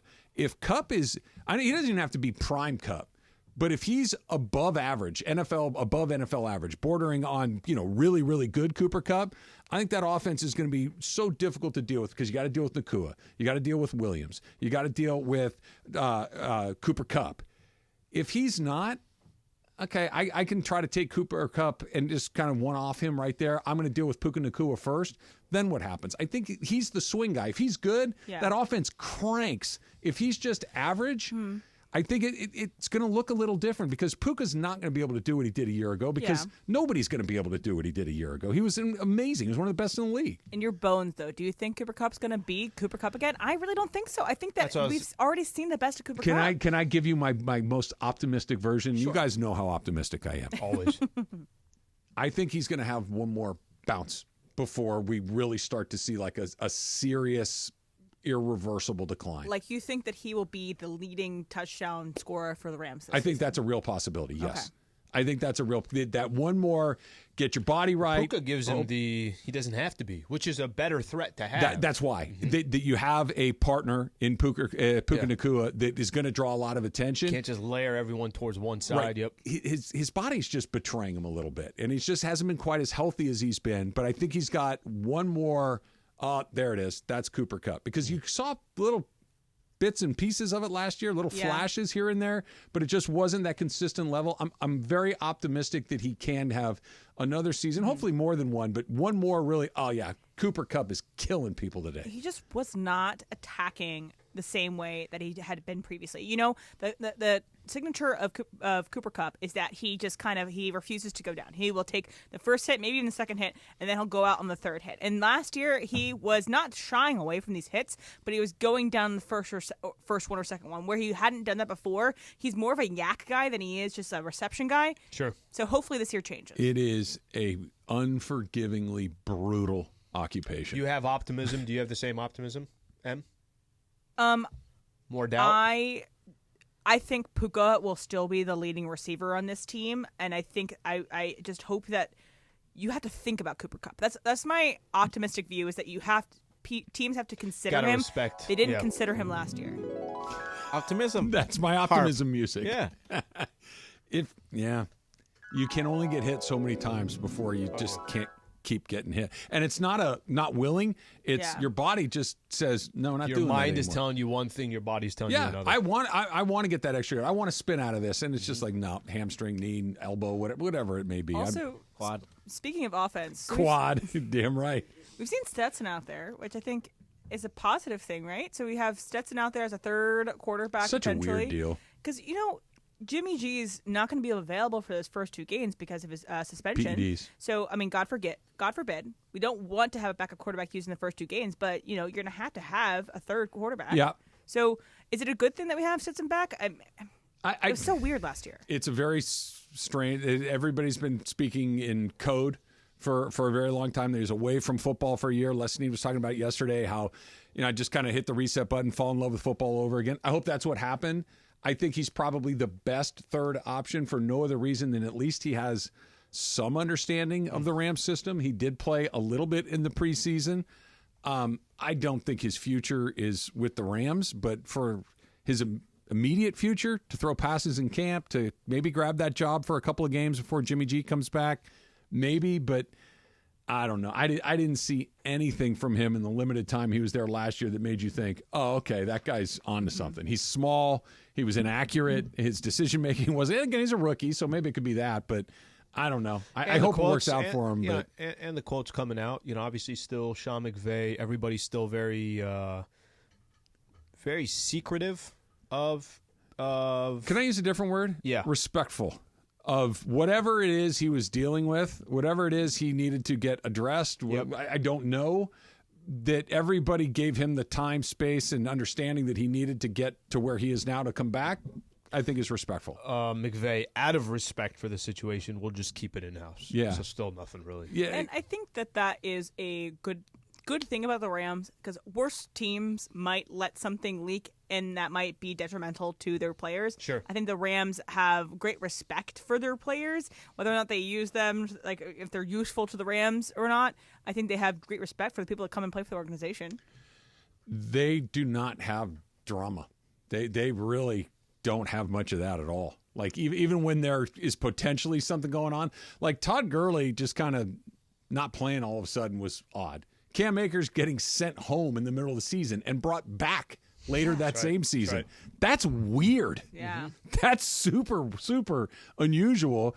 And it was just like, yep, we're going to keep it moving. Aaron Donald's swinging his helmet around at training camp and taking guys out. And everybody's like, yep, we're good. Just going to keep this going. Like they're really, because those sorts of things could really spiral in other places. Yeah. And they don't. And I think it's a Raiders. testament to almost everywhere else, right? Yeah. That I don't know if it's a Stan Kroenke thing, a Kevin Demoff thing, a Les Snead thing, a Sean McVay thing, or an all of them thing. Maybe it's just all of them together. It's just not what they're into. And if you don't want to, you can either be chill or not be here. Your choice. It's Get not on the train or get off. Yeah. And look, they win a lot of games. They won the Super Bowl not that long ago. Factor Cap coming up next is Trav Sli, 710 ESPN. Going to get to see our pals at Rotolo coming up here not too long, Sli. Rotolo Chevrolet, Dealer of the Year, 13 years in a row. Dealer of the Year. Think about all the Chevy dealers. Who's the best? Rotolo Chevrolet. How do I know? 13 years in a row. That's how I know. How do you win Dealer of the Year 13 years in a row? By having unbelievable selection, which they do.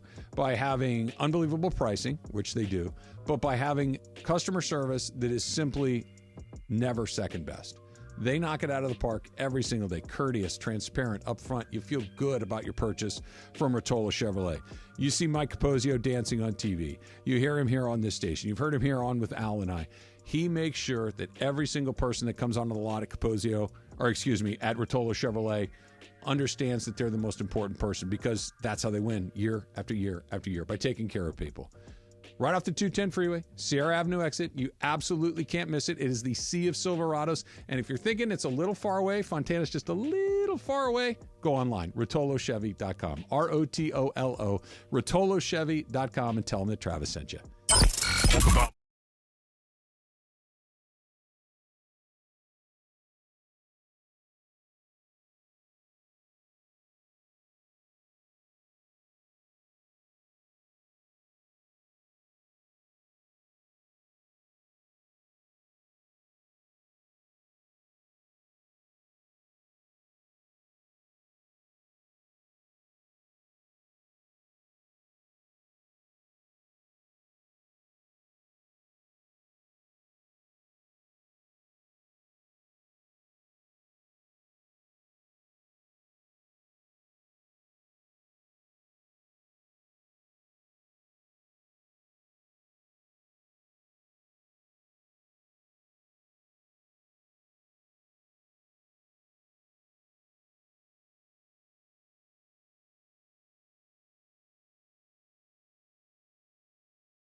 Fact. First of all, it's not a cap. It's No, it just is a cap. Welcome to Factor Cap.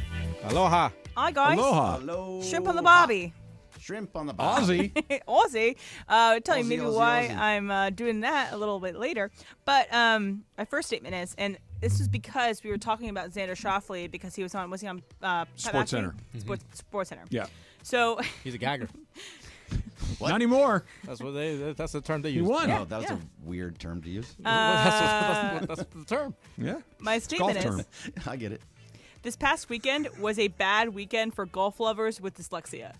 Oh. Because you have Xander Schauffele and Scotty Scheffler. Yeah, fact. It's just especially, I am a golf fan and I watch a lot of golf, so they don't look anything alike. So if you see them, they're easy to differentiate. Yeah. But on the board, Schauffele and Scheffler right next to each other, you have to stop and really kind of actually read what it says. If it says Schauffele and DeChambeau, I know who's who. Especially those last couple of days. You're like, wait, what happened They were right there? next to each other. Yeah, you're right. Yeah. You're right. Was that the guy or is that the guy? Weird that body camera was turned off. I wonder why. Yeah, weird. Huh. Why would you really, turn off that? really super weird that the one thing that they needed to see isn't the thing that they have. I That don't know. never happens. Never. To the police. Never. Not in Louisville. No. All right, what do you think of my statement, Bert?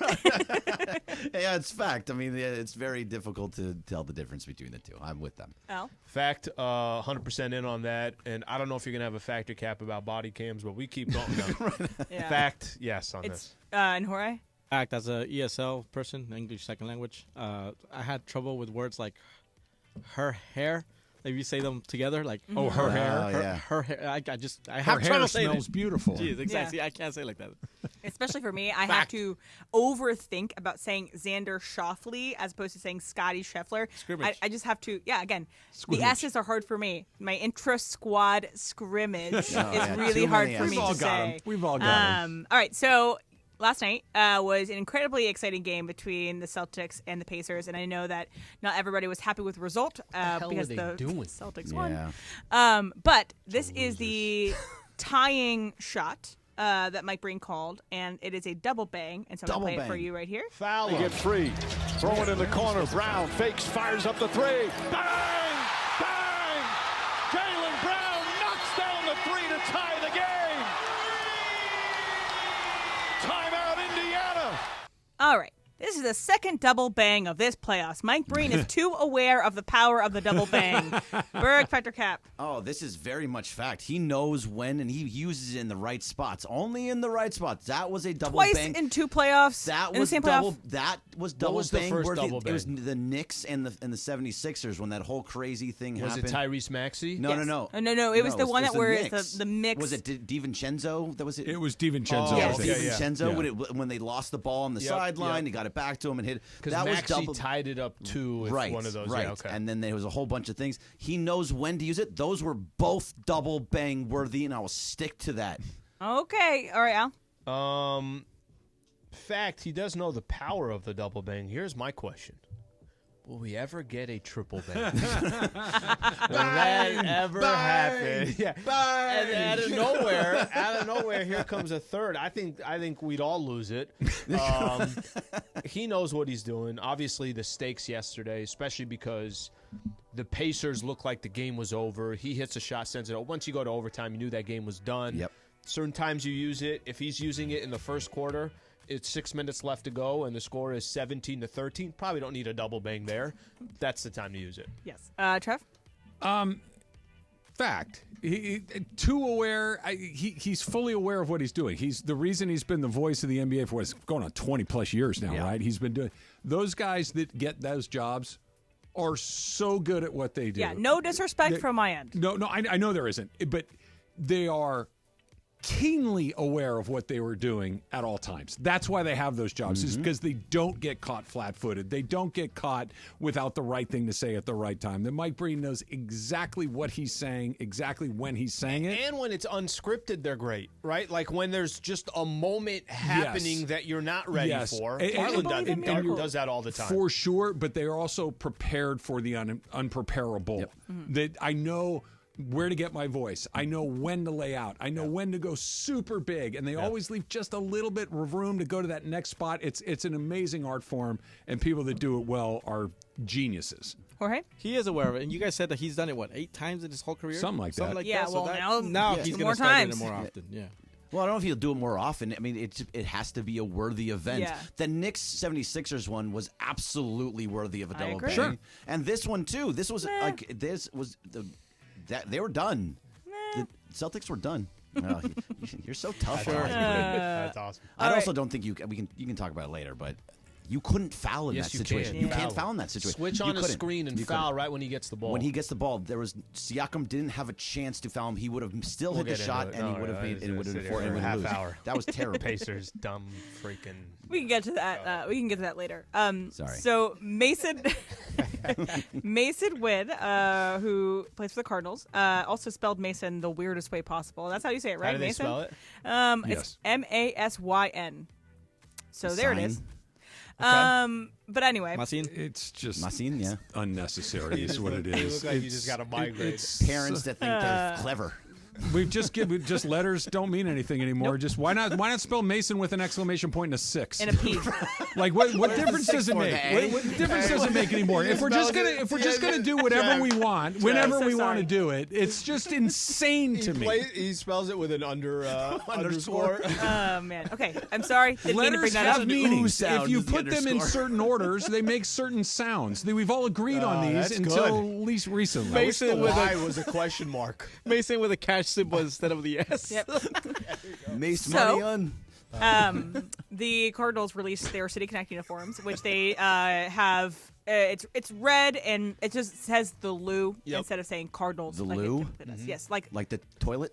St. Louis. yes, like the Okay. British way of It's saying LOO, and this is LOU. Okay. So And no, not like the from toilet. Nelly. Anyway, Exactly. so From Nelly with our boy DeMarco.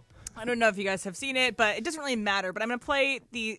So Mason Wynn was interviewed in the clubhouse, right, Travis? That's what it's called? It is. The clubhouse. And it was asked about his opinion about the City Connect uniforms for St. Louis. So we asked Mason for his thoughts on the City Connect.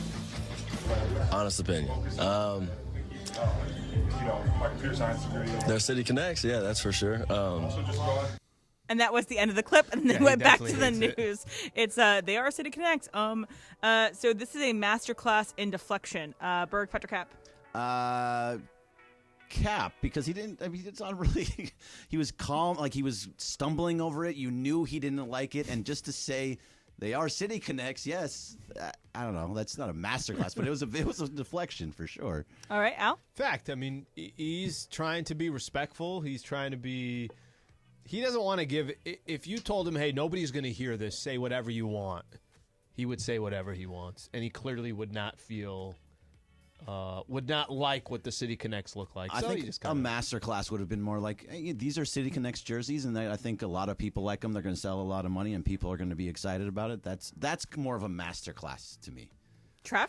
I go where Greg goes. It's not, because this is one of those times you can lie easily and nobody gets hurt. Right. This is one of those. And what do you think? Yeah, they're great. I know people are going to be really excited to get their hands on them. They exist.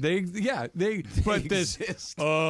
their City Connects very clearly means I think these suck. I think he's wrong. I actually think they're kind of cool. I think that it's got kind of a distinct look. The City Connects are super hit and miss and super subjective on whether people like them or not. Pop tarts. Yeah, I like them. I think that as far as City Connects go, it's pretty good. But this would have been, had it been a master class in deflection, it would have been I think those things are going to fly off the shelf, and I think people are going to be thrilled to get their hands on them. Yep. Which is true, Yeah. but maybe he doesn't reflect his opinion about Exactly. it. Yeah. Exactly. Jorge? In the words of Mason with the Y, yes, for sure.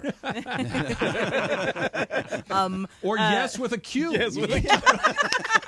Silent Q, by the way.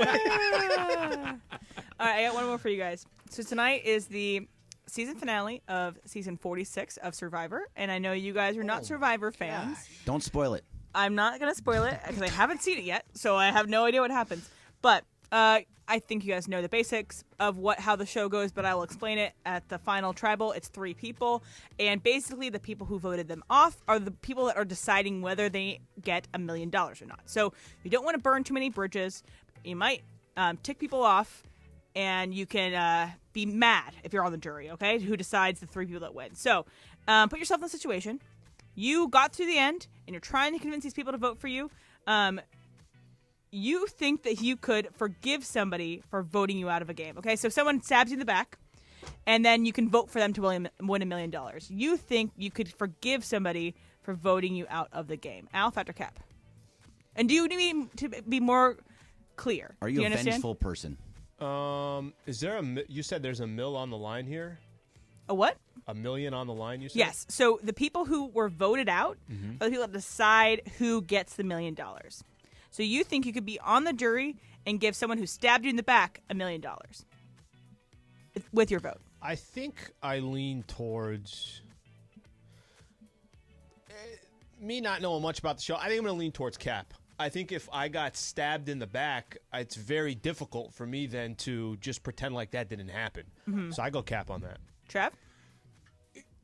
Are all the people in the panel, the jury, for lack of a better word, did they all get screwed in this situation by the same person? They got voted Not off. the same person. So everyone voted off, but like someone might have been the ringleader So by it's one. you and Jorge. Okay, Yeah. you are Right. the two finalists, and we're the panel. And Emily, you knifed Al and Greg, but not me. But Jorge knifed me and Greg, but not Al. That's kind of the situation. Okay. Yes. The guy that took $1 million off my plate would never get my vote. Unless I absolutely loathed the other person, which it's 50-50 shot. Yeah. A lot of people's justification is like, but they played such a good game. Or like, no, you took $1 million Yeah. from me. Yeah. Berg, what about you? So it's fact. They do the same thing for Big Brother, and I used to watch a lot of Big Brother. So you can, because it is a game, and they played the game the right way. So I can look at them and say, okay, you stabbed me on the back, but you did it before I could do it to you. Because eventually you have to stab everyone. You have to vote everybody off. Only one person can win. So if you realize that it's a game, I could very well give them the $1 million. Because also, to your point, Travis, you're together with these people for a long time. You may loathe those other people that are in there. Right. So, yes, I can forgive and give that person $1 million. Yeah, I'm with Bergman on this one. I think I can do the same thing because it's part of the game. Yes. And if it's part of the rules, and it's sure, I'll forgive you. But there's money involved. Like Yeah, if we're just playing to play and you knock me out, nobody in those places. I get it. You try to the best most you can, but you have to always But think. if you got double crossed, it would be hard. And look, if we're just playing a game and you trick me, okay, you got me. But if I thought I had a chance at $1 million and you tricked me, I would feel. Then you played that game really well. Perhaps you screwed me over before I could screw you. Should have double over. crossed him before he. I know, exactly. That's the right answer. Yeah. But Yeah. I'd carry a grudge. Why not? See, at least you admit it. Life is short. I'm going to make sure I hate as many people as possible. Travis with an L. Why not? What difference does it make? How do you say that? TR@VIS. At least that's still an ass sound. Yeah. No, it'd be TRAVIS. Travis? No, it's Victor. Victor. There's a V in there. What? No, that's how I like to spell Victor. What's the hell's the difference? Somebody explain it to me. You can't. Once we've decided that we're not doing that anymore, what difference does it make? It's parents that think they're clever. But they're not. No, they think they are. Okay, 1 + 1 is 4. Why? Because that's the way I like it. Well, that's new math. Have you seen the new math? The new math gets all over the place. There has to be some rules. There has to be some guardrails. We to have this no stuff. rules in society anymore. They're very, very it's the true. purge. This isn't Nam, there are rules. Exactly. Exactly. Love that movie. A crazy Shohei Otani deal might not be so crazy after all. That's next. Trav Sli, 710 ESPN. Hey, it's Mace. Want to tell you about the LA County Department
I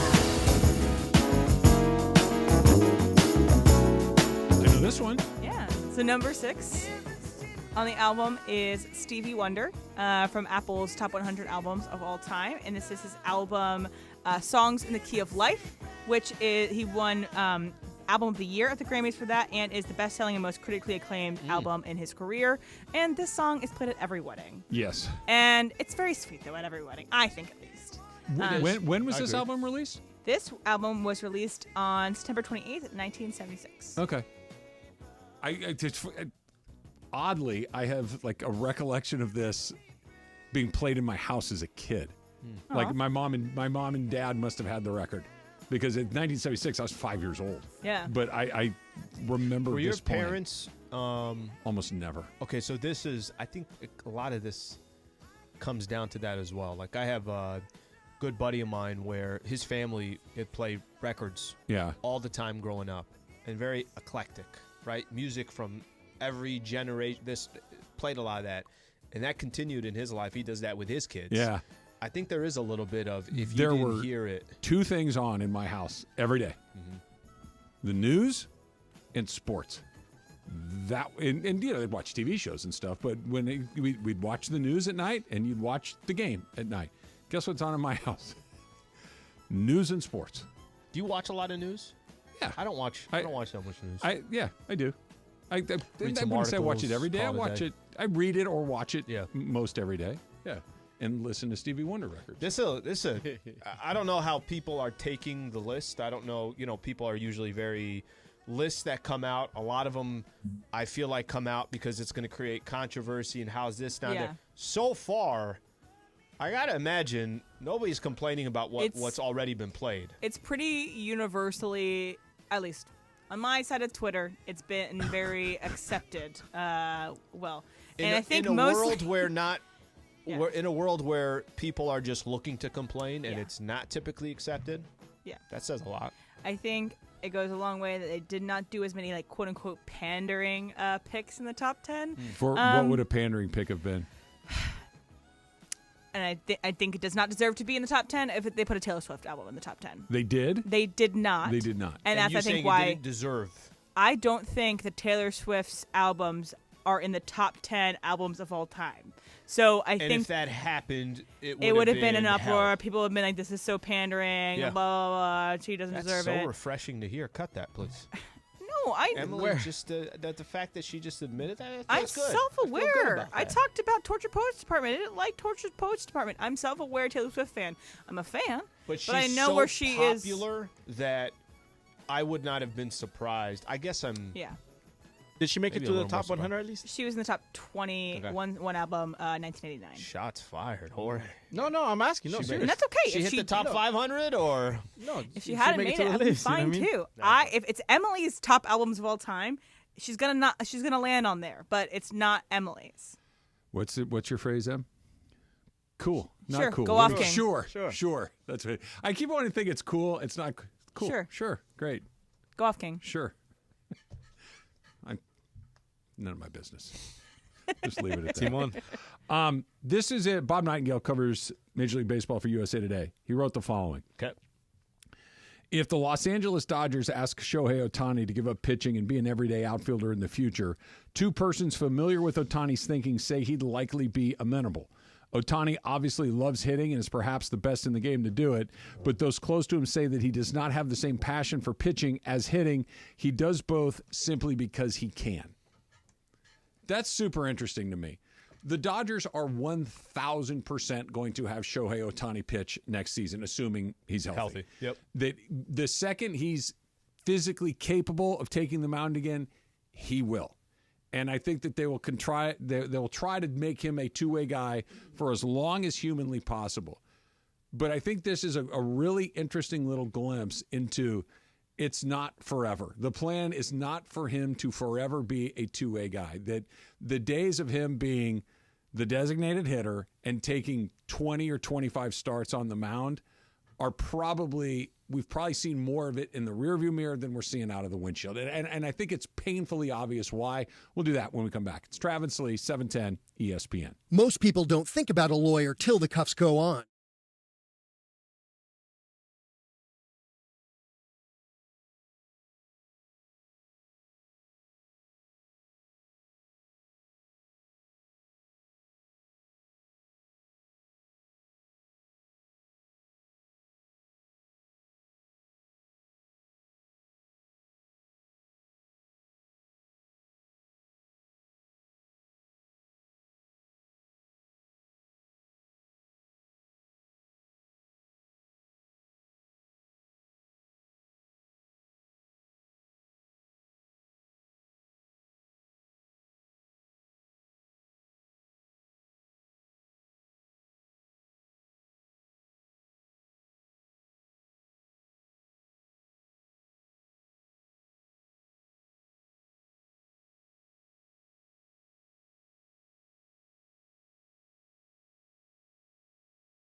Brands radio station.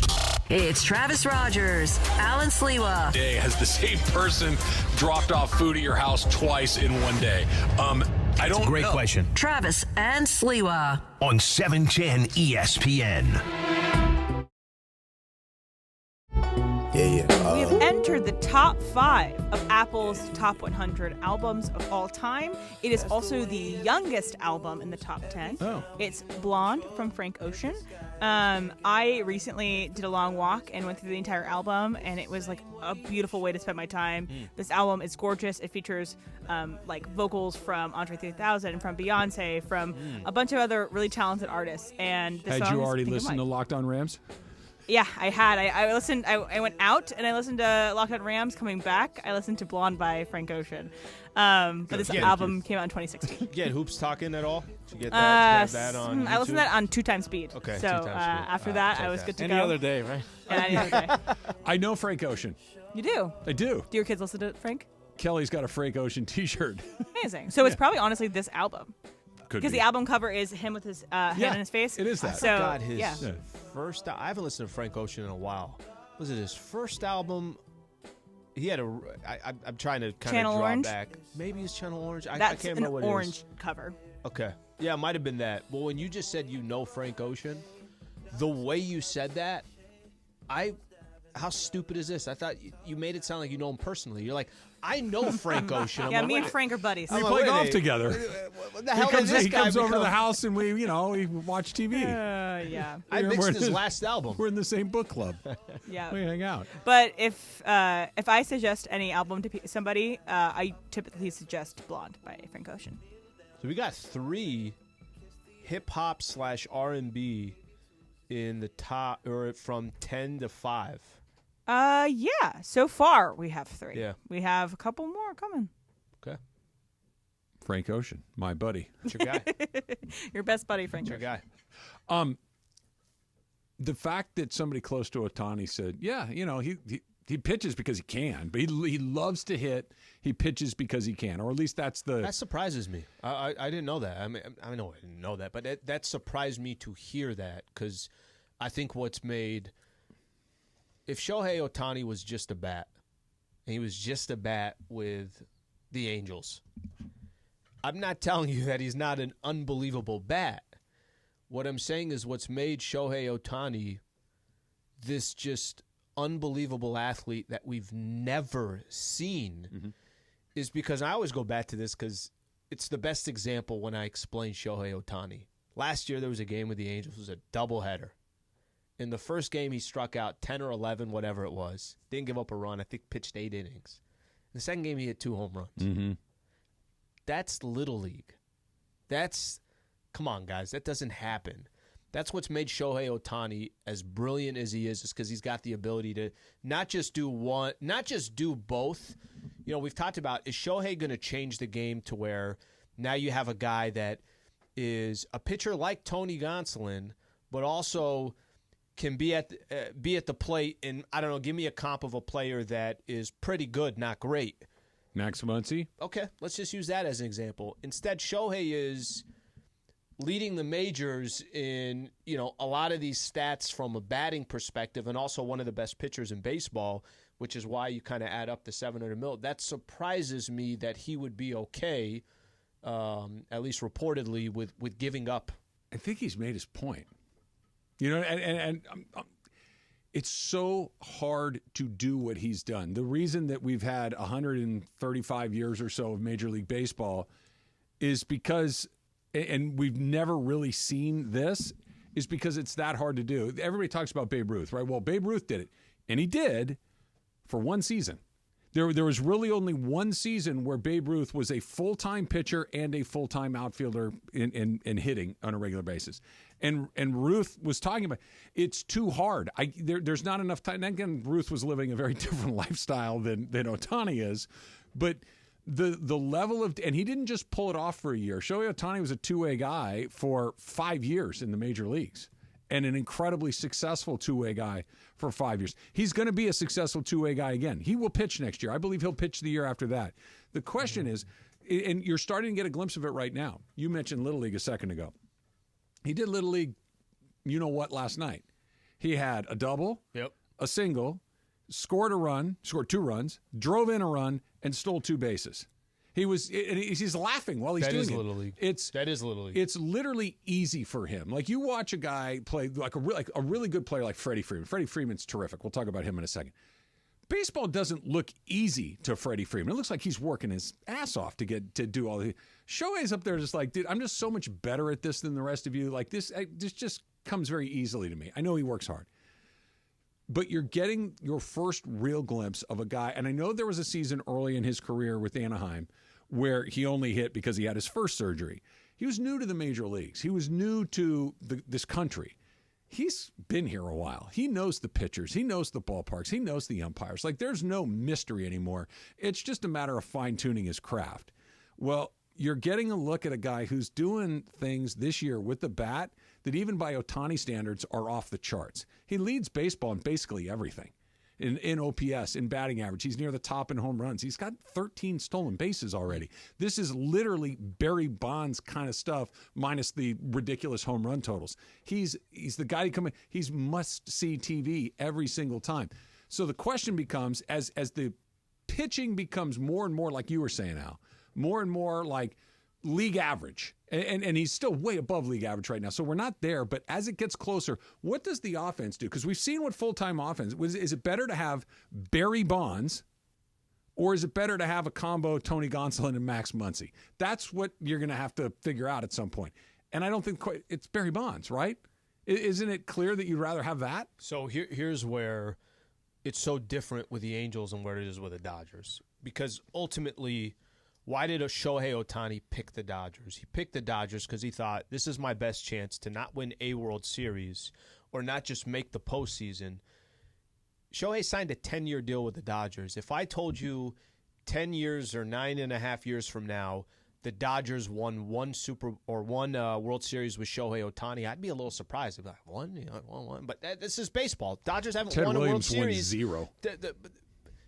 True. Go look at what the Dodgers are doing. Go look at that front office. Go look at the payroll. Go look at the you players. And I just see all that so stuff. Fundamental. That's just, you can't measure baseball players like that. You just can't. I'll put it this way. I think with the Angels, what you said there from the Nightingale report, which I think is probably the most important thing, he did it because he had to. More because he felt like he had to, right? I don't agree with that. I think he did it to more of as a, I want to see if I can. What was the quote that he said? It says, obviously Otani loves hitting and perhaps is the best in the game to do it, but those close to him say that he doesn't have the same passion for pitching as hitting. He does both simply because he can. Or simply because he can't. So then I think what he was doing with the Angels, and he got a chance to do that for a long sample size, plus the team was nothing. So you almost kind of feel like, well, give me the damn ball. Let me go out there and pitch. Okay, I just want to make the playoffs. Give me the bat as well, and let me do what I can.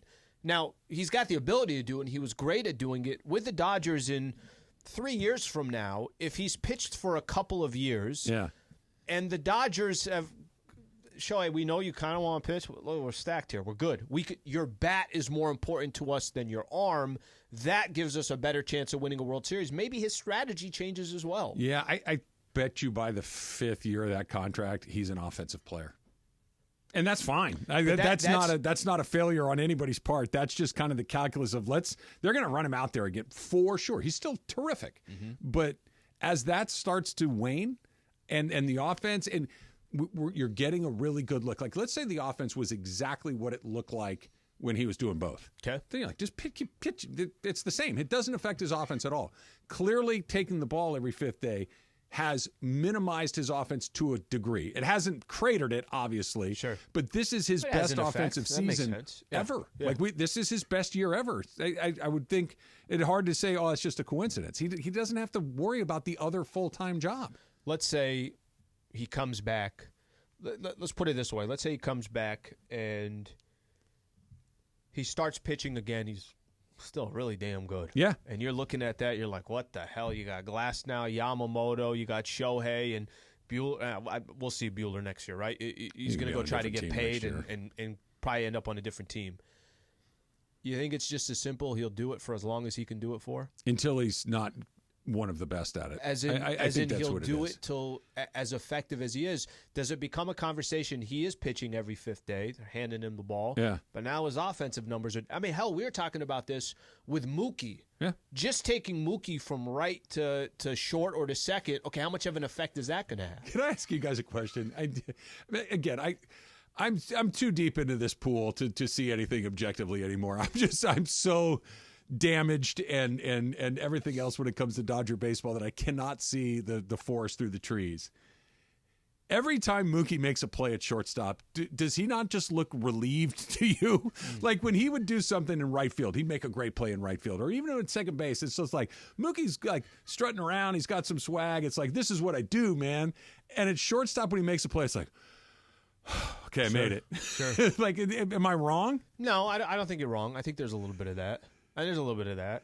I mean, I remember when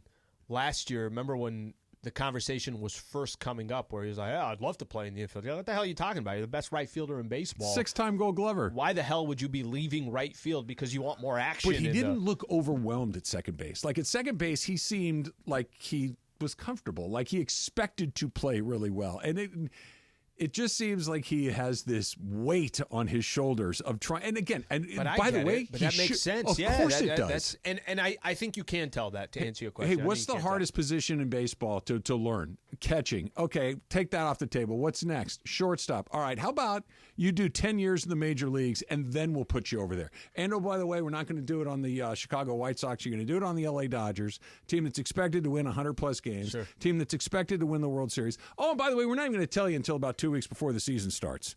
Okay?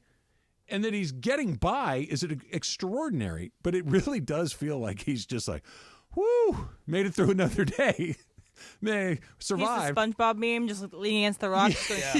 Yes.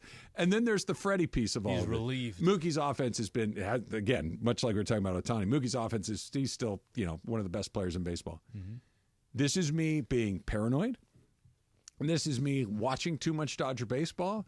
And this is me just being me. And I'm always thinking that the bad things about to happen. Before you say what you're going to say about Freddie's offense. Yeah. Was he yesterday he hit the Grand Slam? 2 days ago. 2 days ago? Okay, continue. Yeah. He's still really good. 2 days ago, yep. But he just doesn't. I don't know if it's just bat speed, because you're not going to be able to tell just by looking at it unless you look at it every day. It just feels that he's 8% off of what he should be doing. Last year, he was the third guy in the MVP voting. Yeah. That's insanely good. He could have won, and nobody would have been jumping up and down and saying that was a ripoff. He was that good. He's incredible. He just and he's talked about it, that he just hasn't quite unlocked himself so far this season, and it's probably just 2 months into the season. It's only going to take 700 plate appearances or whatever it is. It's going to take some time, but he looks just 8% off from what you would expect from. You look at the numbers; they're just slightly lower than they're supposed to be. Does that worry you? No, not really. Yes, quite a bit.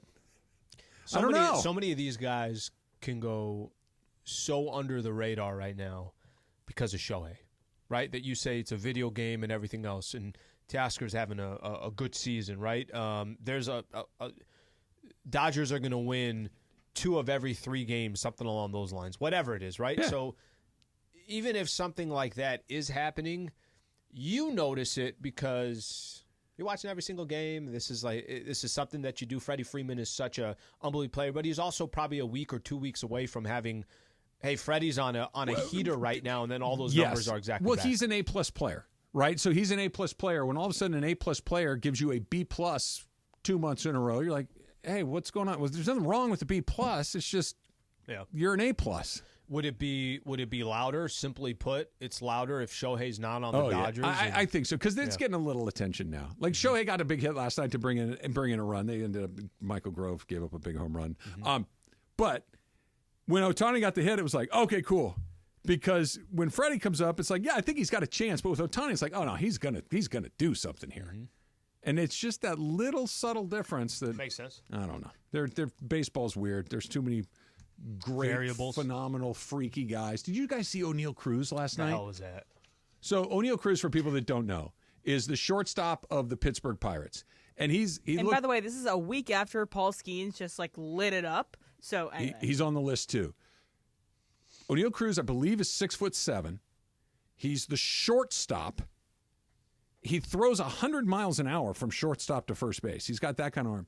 He was the first player in the StatCast era yesterday to have 3 exit velos of over 115 miles an hour in one game. 3. 2 of those were the 2 hardest hit balls of the entire season in the entire league.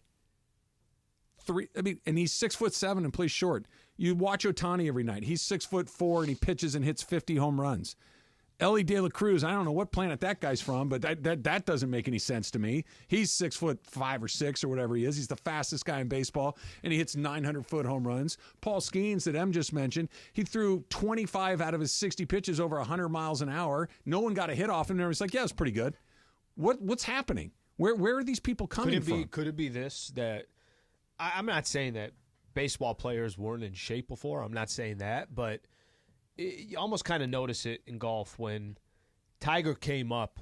The golfer just started looking different. The golfers tried imitating as best as they can. You can't imitate Tiger Woods, but can you try to be the athlete that Tiger Woods was as a golfer, where that wasn't really – those two didn't usually go together, and now you're looking at guys that are in incredible shape. And I'm not saying that baseball players were not in shape before, but – you can say it because a lot of them were not. Tony Gwynn's, the David Wells, John Kruk. There's a lot of them. Now you're looking at dudes and you're like, these guys are just unbelievable athletes. 6'4", 6'7", like you just mentioned, how hard they hit the ball. I guarantee you that's got a lot to do with it as well. That's perfect because think about it. Cal Ripken was a weirdo. 6'4", played shortstop. It was like, what is he doing over there? That was in the early 80s. You know who Alex Rodriguez's favorite player was? Cal Ripken, 6'4", played shortstop, and then kind of took it to a whole nother level because he could hit 1,000,000 home runs, right?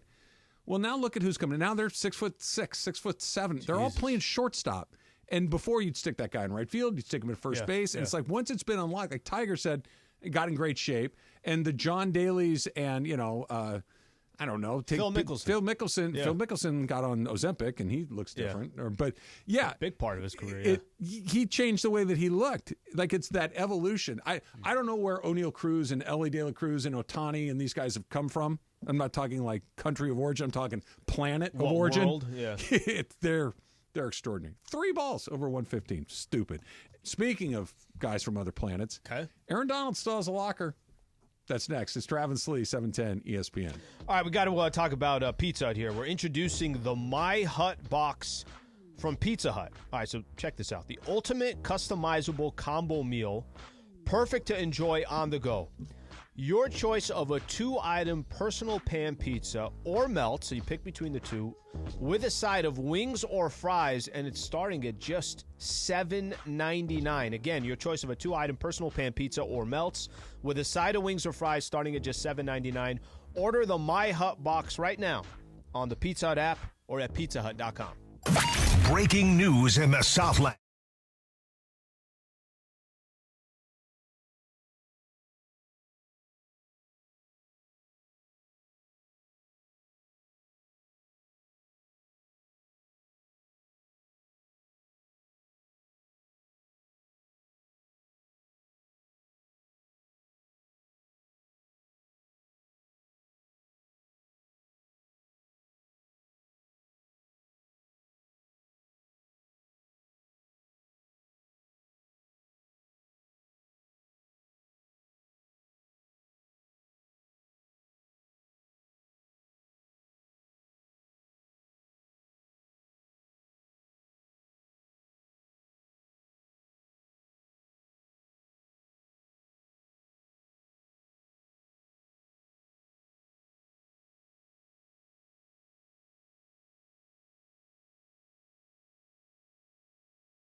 LA Live. Travis and Sliwa on 710 ESPN.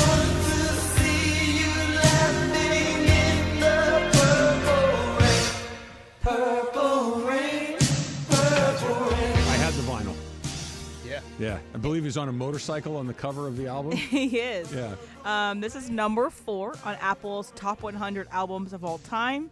It was released in 1984. And yeah, it was a movie too. It was a movie. It was a soundtrack of the movie, right? So it's one of the highest grossing albums of all time, and it's universally loved. I'm surprised it wasn't number 1. It's up there, but it is not number 1. Okay, this is coming from me, who knows nothing about nothing when it comes to music. I know 10 songs off that album. And this album specifically influenced so many artists. It's almost like another album that's coming up soon, but it influenced a generation of people that are making music. Do you have a first thought when you think of Prince? Like, just the first thing that pops in your head? All right, this is going to be obviously his music, but one of the best skits on the Chappelle Show was Prince, right? And they go out and play basketball and shirts and blouses. Game blouses. Okay. My Prince thoughts is going to be as equally as annoying. Now that yours is annoying was from. That's how I honestly I got influenced by a lot of music. Was the movie Happy Feet? The Penguin movie? Okay, hear me out. They did a lot of covers of very famous songs, and they did Kiss from Prince. Like, you don't have to be rich to be my... Anyway, so they did that on Happy Feet, and then I was like, who's that? I like that song. And then That's how you got introduced to Prince. Yeah. Very first thing I think of our way. Was him doing the Super Bowl halftime show in the rain. And he's 2007. out and he's out there playing the guitar in the rain in 6-inch high-heeled boots. I'm like, this is amazing, because he's a little dude, and he's out there in these crazy ass boots in the rain on this platform. I don't think that these boots were non-slick. I'm thinking he's going to break his neck, and he was amazingly talented. I didn't know he's 5'2". He's tiny. Damn. He's tiny. He was also a New Girl Posted as himself on a couple episodes of New Girl. Was he really? Yeah. So could he act? He apparently was a huge New Girl fan. Like, he loved the show. Trav, I'd be a center on that basketball team. And he asked himself to make an appearance on New Girl. And yeah, he didn't have to act. He was just Prince. Go ahead. No. I was just going to say, I lost my train of thought. Go ahead. My bad. Come on, Jorge. No, Ireland shares a story of there was a Laker. I think it was Carlos Boozer. Was it Boozer? Oh, yeah. Who rented his house to Prince, and Prince did all this. That's right. Yeah. He painted the whole house. The carpet, changed the carpet, everything. It was his house I think in Bel Air. Yeah. And, it's Bel Air. So, don't need to add anything to that. And all of a sudden he drove by, and it's like the entire interior had been painted purple. The landscaping had been changed. The carpets had been swapped out. And he's like, what did you do to my house? Like, we didn't agree. He's like, I got you. Don't worry. It's cool. You will be fine. And they moved back in. It's like no one had ever been there before. Crazy. It's like, wow. Prince is such an interesting character. Prince actually was a squatter artist, in that home. He didn't leave. And obviously gone too soon. Yeah, well, those two things go together way too frequently. Mm-hmm. Way too frequently. Aaron Donald has a locker. This is according to Bridget Condon of NFL Network, reported that Cooper Kupp told her that they still have Aaron Donald's locker up and ready, quote, if he ever wants to come back, and that he's going to keep saying these, quote, backhanded comments in the media. I'm so happy for him. But if he ever wanted to come back, he's more than welcome. Is this just the greatest player in the history of your organization, or certainly one of them, is gone, and you're all kind of pining for the guy because he was still so good? It wasn't like he was, guys, it's time for this. Wasn't Peyton Manning at the end of the line. Like, it's time for me to go. Mm-hmm. He's still unbelievable.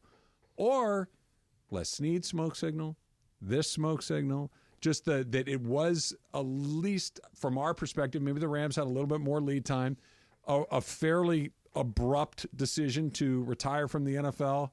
I don't know why. Maybe it's just me being hopeful.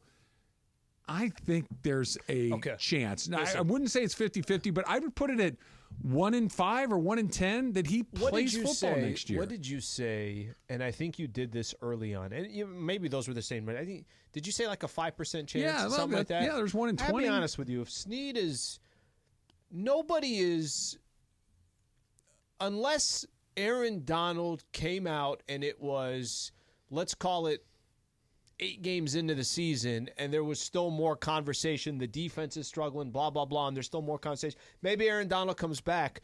Unless he goes on his podcast and says, guys, let me go ahead and just kill this because we're adding fuel to a fire where there's absolutely nothing there. I never play in the game again. By the way, my locker that you're talking about, I want you guys to take that down. I don't want this.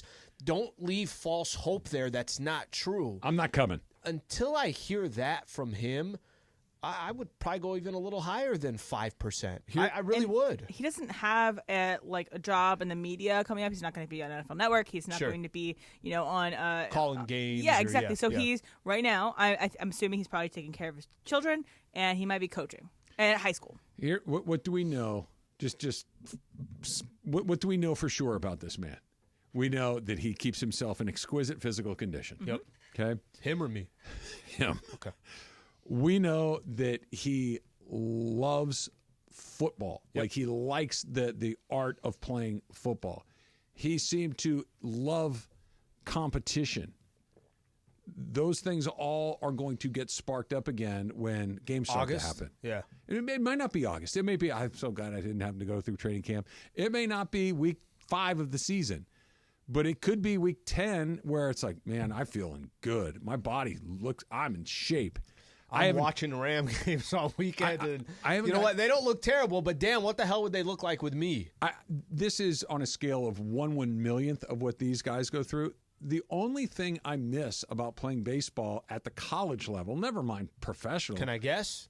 The competition? Yes. Yeah. I'm trying my very hardest to get you out. Yeah. You're trying your very hardest to get a hit off of me. Yep. It doesn't exist anymore. Yeah. You can go play golf with your buddies. You can play pickup basketball, but it's not the same. Yeah.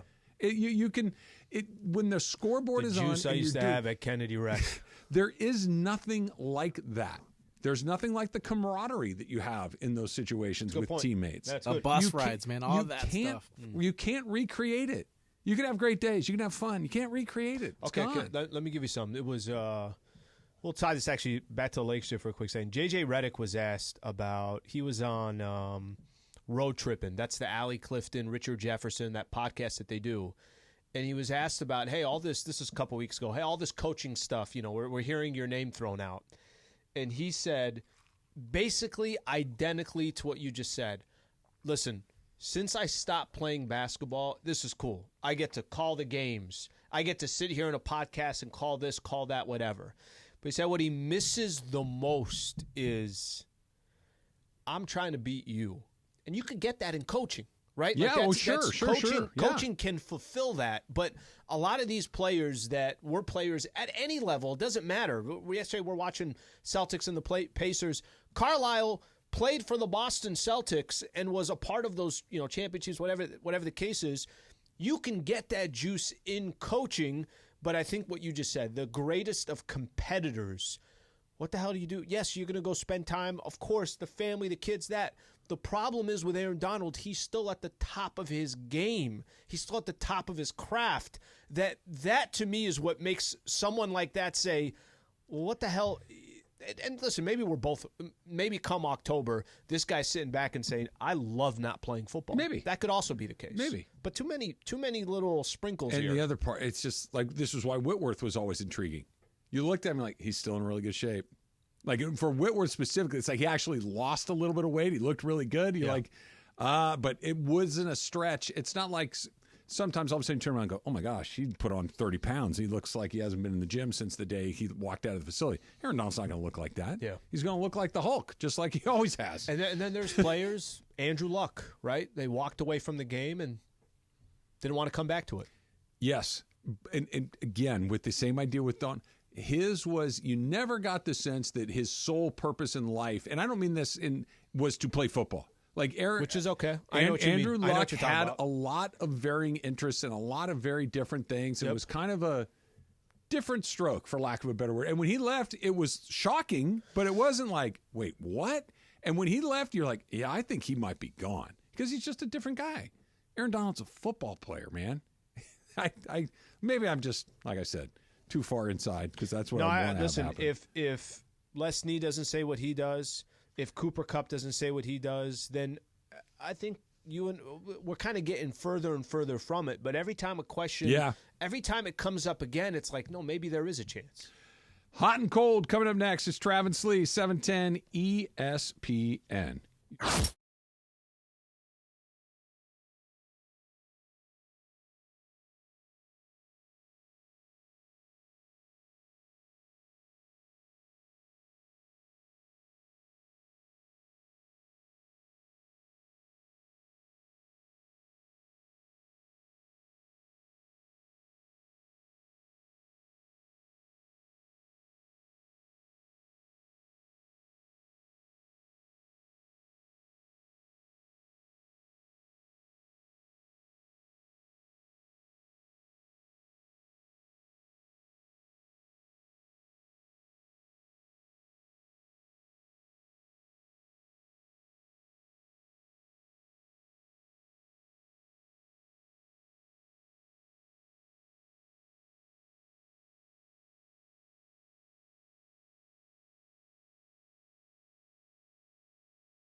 The official AC heat and plumbing company of SoCal sports fans. You're as cold as ice. Call 833-3-NEXTGEN, NEXGEN, or visit nextgenairandplumbing.com. Time for our feature we do 3 days a week at 12:30 p.m.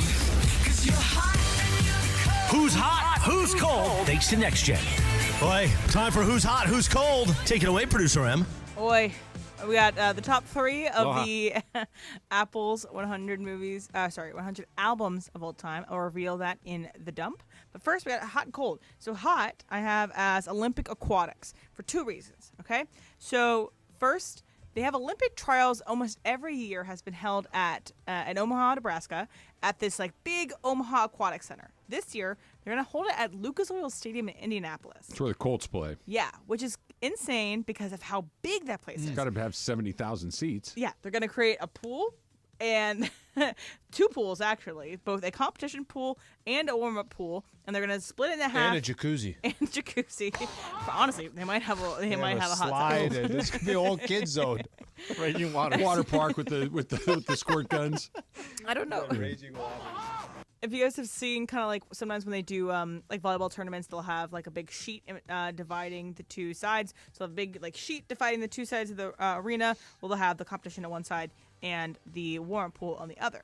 And it's a huge stadium to put Olympic trials in. I hope it goes well. Another reason why the Olympic aquatics is hot is because Maggie Steffens, who is the captain of the women's water polo team for Team USA, put out on social media that they were looking for sponsors, looking for donations to help U.S. water polo get to the Olympics and do well at the Olympics, have them sponsored.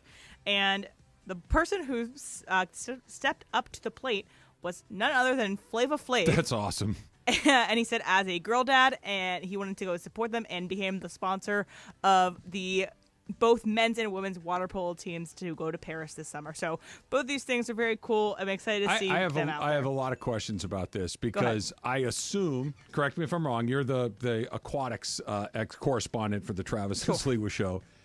They're not going to dig a giant hole at Lucas Oil Field, right? I don't believe so. Okay. So that means they're going to have an above-ground pool. I think that they're going to raise like a fish tank. The ground. Okay. And then still have you have a pool that is like deep. Okay. Pool like in Costco. But yeah, I think Jorge and I are on the same page here. This feels like an above ground pool that you see driving down the road in Alabama. We got a little leak. No. Guys, we got a little leak here. It's not going to be that. The little ladder that goes up to the side and it's covered in algae and bird, you know what? And it's like, this just doesn't, like the Olympics. We need Flex Seal. It just feels like you're buying a thing at Big Five to hold the Olympic trials in. I am not on the construction board of this, but I think they're gonna do is they're gonna have kind of like a raised platform, kind of like how they do for March Madness. They create a platform to have the competition at. So they're gonna have a raised platform. You have to go up a stair, and then you'll walk across, and then they'll have a deeper pool. The pool usually has to be at least 7 feet deep, usually, and it's a 50-yard pool in its length. But I don't know. It's gonna look weird. Okay. Then the ladder falls and it hits a little tarp where the water's held. And now the water come goes all on. over And the they're field. doing slip and slide on wall the, gets a on cut the and side. it explodes. Exactly. Okay, now I have a question that I'm trying to figure out here. What exactly is Flavor Flav doing? Like he's writing a check. Yes. So there isn't enough from the Olympic Committee. Flavor Flav has to jump in here to help fund this? As far as I believe of what Olympic sports have, they get their clothes. So you know how like Ralph Lauren is usually the clothing of it. So they'll get their clothes, their uniforms, all that stuff. In terms of from Olympic Committee for USA, but okay, yep. For the opening ceremonies and closing ceremonies, that will be done by Team USA. But, you know, staying in Europe for that long, if they have to travel separately as a water polo team, like, it's got to be sponsored by somebody. They needed more sponsors. I am shocked that... And it's Flavor Flav. No, so unless it's basketball or track or something like that, almost all of those people are on individual odysseys to make these teams. Yeah. They fund it themselves. They have to go they have to go seek out sponsorships for themselves. If you want to be an Olympic cyclist, for instance, you don't just go to the Olympics and say, I'm really fast on this and give me money to train. You need to do it yourself and fund it yourself. And the sports that don't generate any money, water polo, cycling, things like this, they guess have to be funded through private donation. I'm surprised there isn't a corporation that came in that is part of the swimming and everything else. Some do. Like I'm just making something up. Coca-Cola will come in and sponsor the United States swim team. Yep. Yeah. So they'll do that. You have to drink a 12-ounce Coke before you swim. The further you go down the list of things that we watch, sure. the more you're just doing it on the weekends to try to make a way, and then you go to the trials and you got to pay for all of it or damn near all of it in almost all the sports. So swimming, individual swimming, they will get Speedo as sponsors. TYR will sponsor things like that. But then water polo has less of a sponsorship because, again, less eyes. And so you have to have some help there. And even synchronized swimming is even more to the line than if they need a pool guy at this makeshift pool in Indianapolis, I can run that little skimmer and get all the leaves out. Amazing. I'm excited. Who's cold is Greg Olson. Greg Olson was honored last night as the Sports Emmy Award winner for I'm going to read it specifically because I did not have it on my list because that was my issue. But he won Emmy for Outstanding Personality / Event Analyst. and he is going to be the number 2 at Fox next year. So congrats to Greg Olson for the honor. You are incredibly talented. I'm excited to see what you do. I'm excited to see if you stay with Fox. I don't know. I think he's good to go. He took a $7 million pay cut to be number 2. Just by the way, they cut his salary $7 million. Well, I think what you just said, and I'm assuming this is where you're going as well. If it's not at Fox, somebody else is going to pick him up. There's too many of these networks out here that are looking for not number ones. They're not. Mm-hmm. Not that there are some of the streaming services. Yes, I'm not saying it's zero, but it's not like, hey, I just need another gig somewhere else. Like there's 4 of these, and he had one, and now he does. I'm fascinated by this because I've always been of the opinion, and it's looking like I was wrong on this one. I really never thought Tom Brady would go through with being an NFL analyst. I really didn't. Now, maybe losing all that money in crypto, maybe incentivize him just purely financially to go get the bag and go do it that way, maybe. Tom Brady's basically personality-less. And he's been trying on these different personalities, whether it's the roast or on a podcast, that I'm the grumpy old man, these guys aren't tough, or whatever it is. Hasn't seemed to have found his lane in that. I think it's going to be a challenge to be critical the way that you need to be in that job, or at least reasonably critical. And the blowback, if he's bad at it, will be real. How long, if you're Tom Brady and you got, I don't know how much money in the bank, do you want to sit there and be a punching bag for people, knowing that you have another guy there that is pretty well liked across the board in Greg Olson, that got demoted just because you're more famous than he is, that he's better at this than you are? How long does he stay? Or does he say, look, I'm Tom Brady, I'm not going anywhere? Sure. How long does Fox stick with it if he genuinely stinks at it? Jason Witten didn't last very long. Nope. Drew Brees didn't last very long, but they did get to the end of the year before they blew those guys out, or they decided to go do something else. It's not unprecedented. I think this is super, super interesting because of who it is, and they had a guy who was really good at it. And maybe we'll see Tom Brady on a big noon broadcast too, because Fox owns that too, right? Cross promote. So who knows? Maybe Tom Brady will call a Michigan game here and there, but it's going to be. He's bad at it. I like Greg Olson, and I do want too. him to have He's an easy like. Yeah, he's an easy. What if they put him with Gronk? Do their own thing, him and Gronk. Like a Manning cast kind of thing? It would be dumb. Here, I'm with him. Here's the thing. The Mannings have personality. Yes. Too. Yeah. The reason the Manning cast works smart. is because Peyton Manning has a personality. Yeah. Peyton Manning is genuinely funny. Yeah. Peyton Manning is SNL, really smart. He has like a point of view. He's critical. So is Eli. Eli's a little more He's drier. And a little goofier, and he's not as funny as Peyton, but he's with pretty his funny. brother, he's funnier. Yes. Yeah. Tom Brady's not funny at all. Gronk is funny because he's Gronk. But I hit things. How many times you want to hear that, right? Yeah. I'm kind of. You know that not real money. Right. I'm really excited to see how this plays out because Fox Sports PR yesterday. Fox Sports proudly congratulates analyst Greg Olson, recipient of the Sports Emmy Award for Outstanding Personality Event Analyst. You are now number 2. Exactly. You're covering the Jags and Titans this weekend. Knock yourself out. We need you for a Jazz Pacers game. Who's hot, who's cold is brought to you by NextGen, the official AC heat and plumbing company of SoCal. Sports fans call 833-3-NEXGEN. That's 833-3-NEXTGen, or visit nextgenaaronplumbing.com. The Dump, a little super crosstalk coming up next. It's Trav Sli, 710 ESPN. Breaking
haven't gotten to today.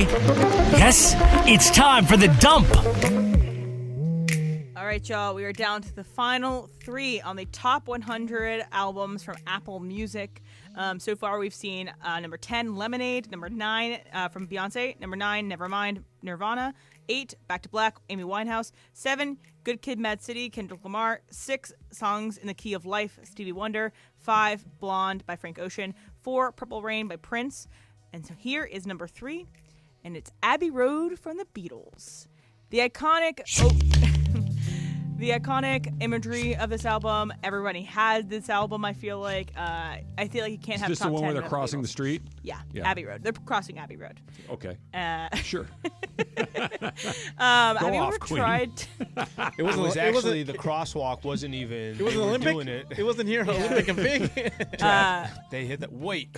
Yeah, that guy's aggressive. That guy's loud as hell. Yes, What he speaker is. they have in there? One of the most recreated images of all time when people cross Abbey Road. I'm sure it's a traffic issue in London. So, you may know this. I have a vague recollection of this story that there were a very limited number of original copies of that were first printed that had either an error or something inappropriate on it that they reprinted and just pasted on the top of the original one. I don't know. And that if you look very carefully at, I don't know if it's Paul, John, Ringo, or George's, but their suit, if the suit is a little wonky, you might have one that's worth a fortune. There's very, very few of them, but they are out there. I could be totally wrong on all I of do this. know the Paul theory, that quote unquote Paul's dead, and that he has bare feet in the Abbey Road. That's an indication of that. I've gone into some rabbit holes about They've that. kept up the ruse that he's been dead for quite some time because he's still doing shows. He is. All right, so number 2 is Thriller by Michael Jackson, one of the most commercially successful albums, if not the most commercially successful album of all time. Iconic. You can't have a list without Michael Jackson, but it is number 2. This is another one. Like, I don't know a lot of these, but I bet I know 10 songs off this one. Oh, yeah. The production of this song alone, it's a movie. Well, the video was like 17 minutes long. It's also scary. It was scary. Especially for that era. Very First time, scary. So Michael Jackson's Thriller is at number 2. All right, so number 1 on the list is The Miseducation of Lauryn Hill. All right, so it may not jump off to you when you think about albums, this album, but it was, she earned 10 nominations at the Grammys, won 5 of them. Wow. She was the first woman to receive that many nominations and awards in one night. It speaks for a generation of artists like her, and it's just a beautiful album to listen to in its entirety. I am very, very happy. Like, I did not think this would be number 1 on this list. And it's not that Lauryn Hill doesn't get the respect or this album doesn't get the respect. I'm just thinking, you got Beatles, you got Michael Jackson, like you got Prince, you got albums that are going to be out there from artists that you feel like would be number 1. This is as good as an album as it comes. Somebody that's a hip-hop fan, everybody knows this specific album. Lauryn Hill especially. That's really, really cool that she's listed. If you just said this is top 10, I'm pleased. I'm good to go. The fact that she's number 1. I think she's performing at Crypto soon. I feel like I've seen the billboard when I drive into work. She has been. You know, that's actually what's crazy. They didn't usually tell us. I think I've told you I went to a few of the ESPYs, right? After the ESPYs would have an after party, and it would be kind of one of the convention rooms at the Ritz-Carlton. They have that wing that goes back.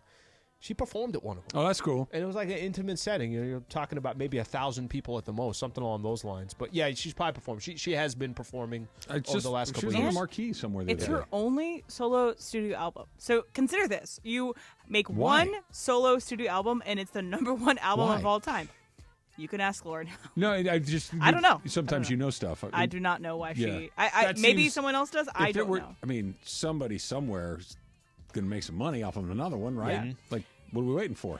Apple Music also had all their artists come down that were featured in this, and she got kind of like a plaque for being the number 1 from Apple Music. So these are the top 10 from Apple Music, top 100 albums. She got a Mandy.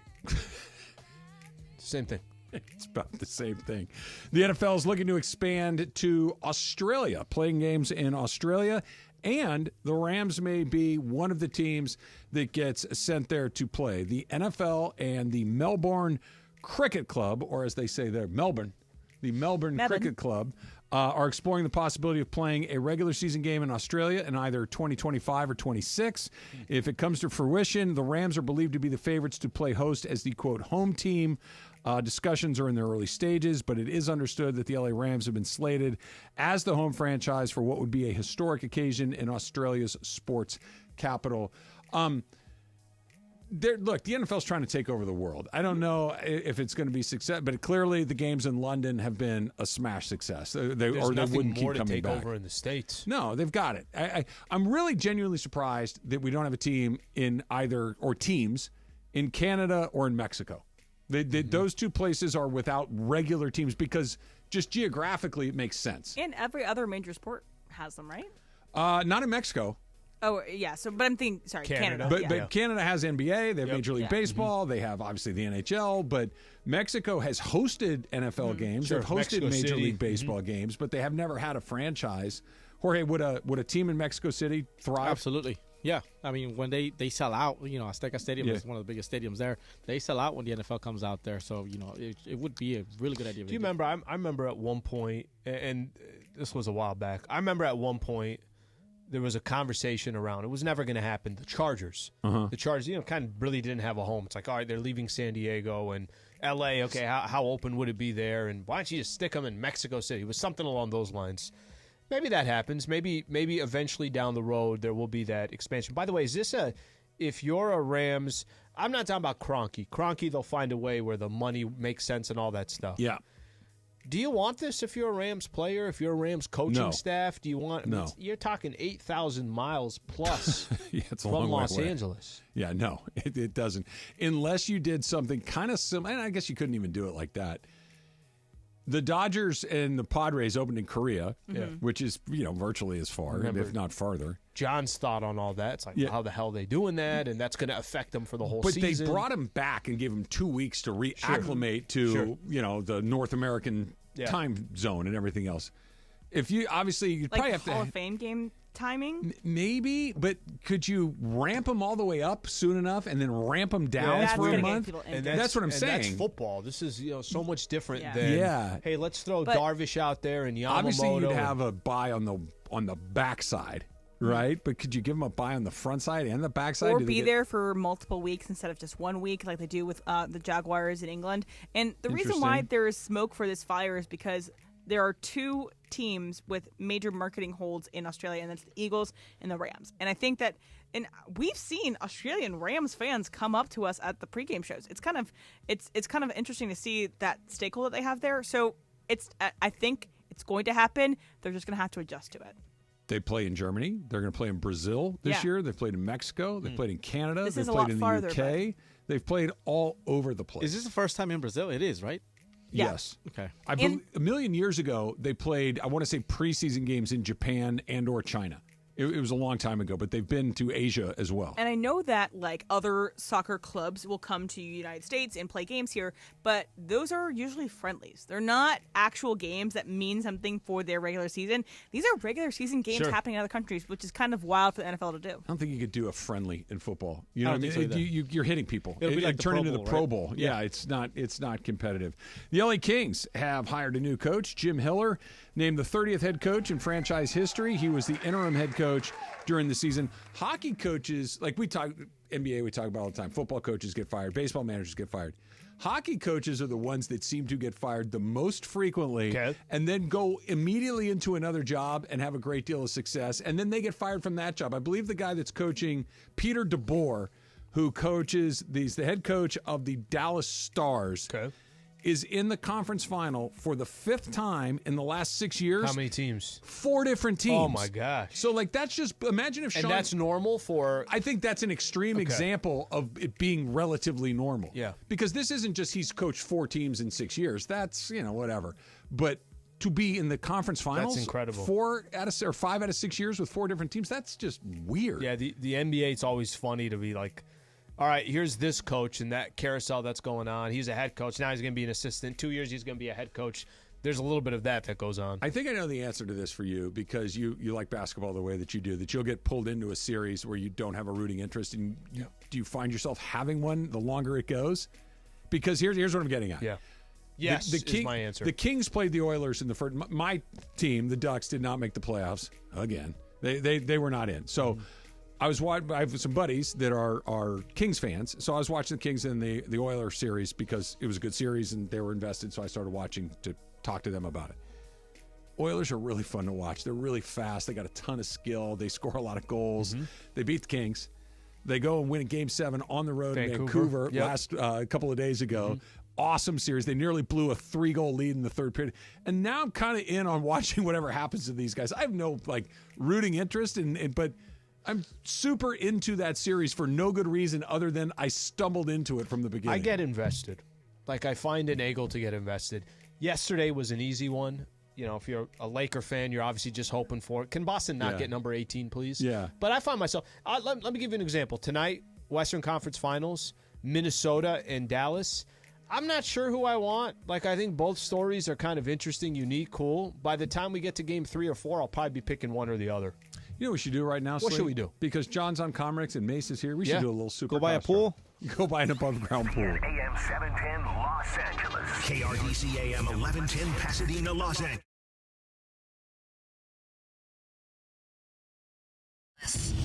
It's the greatest segment in LA sports radio history. Oh my God. When the shows come together for magic on the radio. It will only grow stronger. Super Crosstalk. Are we ready for Mason and Ireland to join Travis and Sli? Super Crosstalk begins. Super Crosstalk presented by In-N-Out Burger. In-N-Out. That's what a hamburger is all about.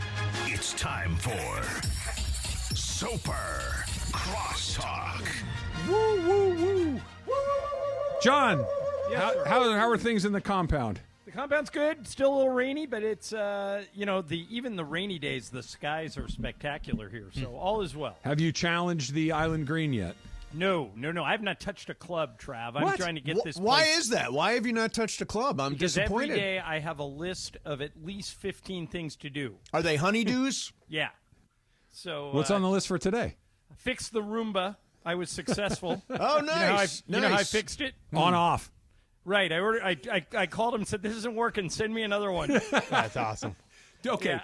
So let me quick Roomba story. Yeah. So we got a Roomba. My dog Sophie would not leave after she saw it. She would not leave the bedroom. Okay, She's would not leave the bedroom. Had to get rid of it. My dog Fredo, sat on the Roomba as it went ride it? around. Oh, that's he great. rode the Roomba. We have so many videos of Fredo running the Roomba. So, John, you're pro Roomba, obviously. No, Lisa just wanted one, and we got a lot of hardwood floors, so there's a Roomba running around here someplace. I want one. Yeah. Oh, they're cool. So going back to what we were talking about yesterday with the massage chair, Yes. Susan happened by to the be way, this- I don't think Susan was very Yes. receptive. Susan doesn't seem What's interested up with her? in the massage chair. So yesterday, Sli, when we were talking about the massage chair, Susan was listening. So by the time I'd gotten to the parking lot downstairs, I'd already She received did a it. preemptive it was test. basically, don't even think about Don't that even massage think chair. about Well, the because you massage guys chair. threw out the Yeah, finances there. exactly. Finances were a little, You can finance that thing. You can finance. Make it the down. idea Make it of down. financing a chair is against don't everything worry I about stand for. Michael in life. going to college. 10% down. And by the way, interest rates What are are the really rates? good right I now. was going to say I have good credit. So I haven't heard interest rates. interest rates are good. But. Susan had already squashed the idea of the chair. I sent it to you guys, so you'd get a kick out of that. But I can't even get her on board with a Roomba. What's wrong with the Roomba? The Roomba does a lot of the work. I know. She just doesn't want the thing. Like we got knocking dog around. hair, in the house, so the Roomba Oh, goes that's a good idea to use it for nonstop. that. So she's probably listening right now. Make your case for the Susan, Roomba. Roombas are pretty cheap What are they, compared to a massage couple $100 chair. bucks? Yeah, I don't even think. I think $100. Ireland, how much John- did you pay for the Roomba? It was a little more than that, but I'm not paying anything for it because it was malfunctioning. They're sending me another one. Did you get all the accessories that go along with the No. Roomba? No. What are No. the accessories? I'm making that up. I'm treating it like a car. There like are no it was like a- I accessories. want Yeah. to say speaker or Mace, it was something about on it. $200, but I might be wrong. Yeah. I think it was about. It has a sunroof. It does. Has a sunroof. For Fredo. By the Yeah, way, I just for looked on Fredo. Amazon. I looked on Amazon. $600. There's a Not a Roomba for $600. No, you don't have to pay that much. no. So you can get a different Oh, a model. massage chair for $600. $600. Now it probably works 50% That of the probably time. does. That's like saying you could buy That'll a last Rolls about Royce. 600 days. They got a smart car. By the way, Ireland, Looks like a it massage does chair. look It looks like like our a- chair. I just bet it does half the things. Fewer things. Yeah. A Mercedes and a smart car are not the same. No, definitely not. Very different. Yep. How was Dodger game last night? We had fun. We had fun. Did you see Chris? Did not see Chris. Did Chris go? I don't know. We never even heard from him. Yeah. I assumed he didn't go because I would guess he'd be pestering us. The big takeaway is that Brian Cohen is the ultimate Dodger jinx. Are you the cooler? He BC? is the cooler. BC. Oh, wait. Wait. Back-to-back losses. I saw BC Yeah. at the Padres-Dodgers game on a Sunday. That's the night Bueller was out there. Okay. Yeah. Bueller versus Darvish. That's another L for the Dodgers. Oh, another This isn't L. even Are just you the 0 Dodger. you're This 0 isn't for even 2? just the Dodger I Stadium. didn't go for 3 because you were there for that shutout over the weekend. Were you not? No, that was the Mother's Day. Oh, that was in San Diego. So That what's got shut your out. what's your What's your overall record? This year, 0-2. They've only lost like 13 games. They didn't get a hit That's what till I'm the saying. fourth inning last night. You've been there for 2 of the 13 By the way, losses. That's the right. funniest thing. They never lose. You're at 2 of them. Yeah, you should look. As a fellow Dodger fan, we're going to have to be in this together. I'm going to have to insist that you stop going. I do feel that, and I can respect that. Next time we go as a show, Brian is going to watch on TV. We're not see if going to it makes a Brian difference. in the next You one. can FaceTime him from your See if it seats. matters. Exactly. No, we had fun last night. We actually, I don't think we ate much ballpark food. No? Because we ate at Kraft. I've never eaten their Kraft Smoke and Oh, it's Fire great. yesterday. They got a What'd killer you get? chicken breast. Oh, okay. Just a beautiful chicken breast with some barbecue sauce. All I need, because I'm in my summer shred, so I'm like, How's that chicken going? breast. It's going great. Yeah? Feel good about You it. look a little leaner through the face. That's Mace. where it's showing up. People are saying that. Yeah. And like I have shoulders now. I'm starting to We can develop tell. an actual No, a lot physique. of people can tell. Yeah, a lot of people. I are see a saying lot of people, and you're just like walking to the kitchen. People are like, commenting. Look at Mace. Whoa, look at him. Does he look different to you, Ireland? No.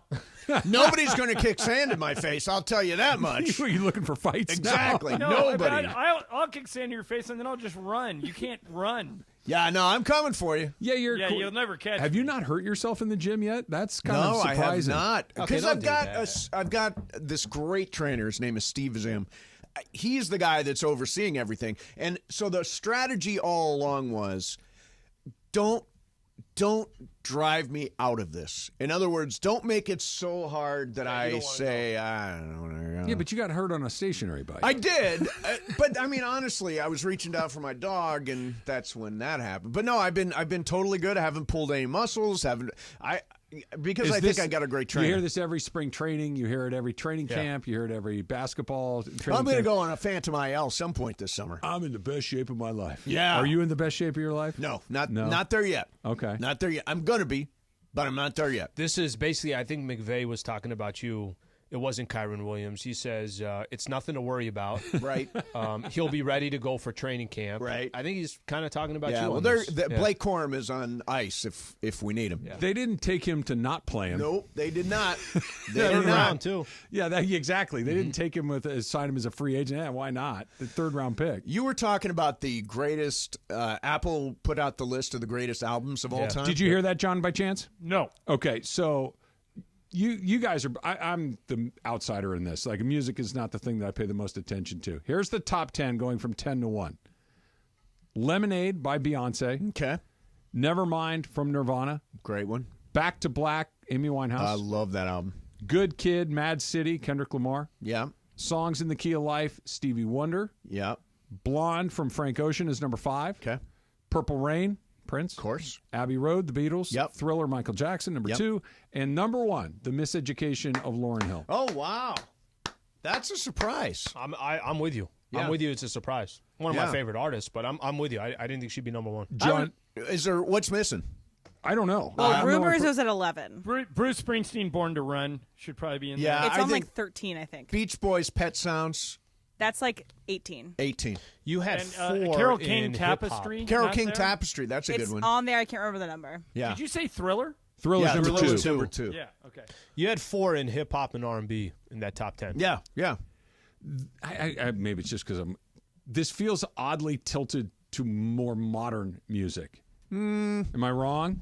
I mean, I know Thriller's 50 years old now, or 40, or whatever. Stevie it is. Wonder's old. Beyonce, Frank Ocean. But Amy Winehouse has passed away. Nirvana, obviously. But these are like, Why is there not more from the 50s and 60s? I guess is what I'm getting at. You know what I mean? Like this all feels in my lifetime. Music has existed prior to my existence. Yeah, like no Elvis, I guess. Yeah, that's what I'm getting at. No Motown. Stones. No Stones. No. There's Motown. There's Stevie Wonder. There's really no classic. There's no classic rock. That's what they're missing. There's Springsteen, I guess, would be the most near thing if he was 13. But like all those Do you have a favorite album of all time? Favorite album of all time is probably Thriller. Yeah, really? Oh yeah, it is. Okay. Because I was a DJ during that time, and I just remember in that stretch, that album came out, and this was the days when they used to release singles, right?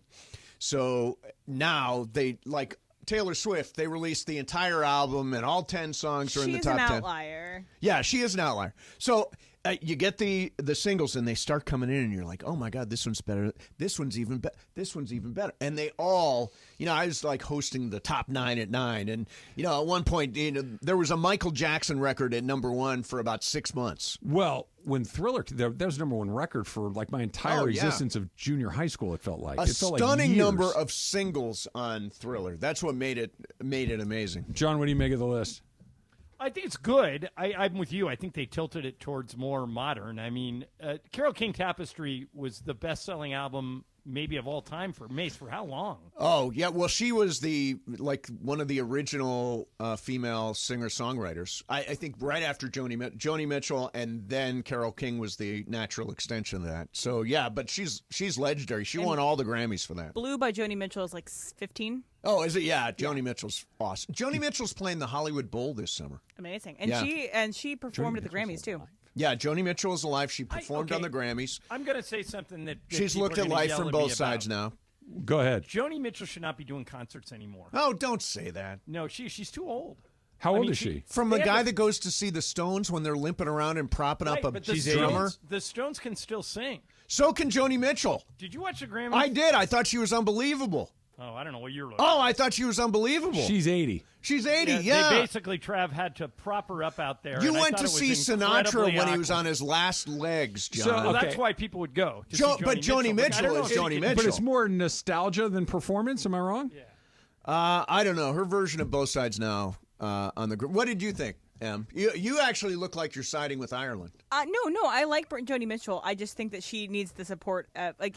Brandy Carlisle is with her, and so a lot of times Brandy Carlisle will help and support her. Would never have worked without her. Yeah, so I think it's an honor. I don't know if I want to see an entire concert of Joni Mitchell at this stage because she can still sing and she's still talented. It's just that I want to remember her as the height of Joni Mitchell, and I don't think it's still that. There is a point where you're like, yeah, this isn't working. Susan and I went to see Motley Crue. Mm-hmm. Oh, okay, yeah. And I know this isn't Motley Crue and Joni Mitchell. Are not same. Sure. I'm Was this aware. where they're out of breath? Vince Neil was so fat and so banged up that it was like, this is not working at all. Mick Mars, one of the guitarists, couldn't move. Right. Like he was just, and he had some weird bone thing where he was like almost fossilized in place, and it kind of takes you out of the moment a little bit, as opposed to hearing Kickstart My Heart and you're jumping around. It's like, yeah, Vince is carrying a few extra There's pounds. kind of two things with concerts. Like, I'd like to see somebody, so I've seen them, right? So later in their career, like I'll go grab a performance because then I can at least say I saw them. Yeah. But I try to see people in their prime.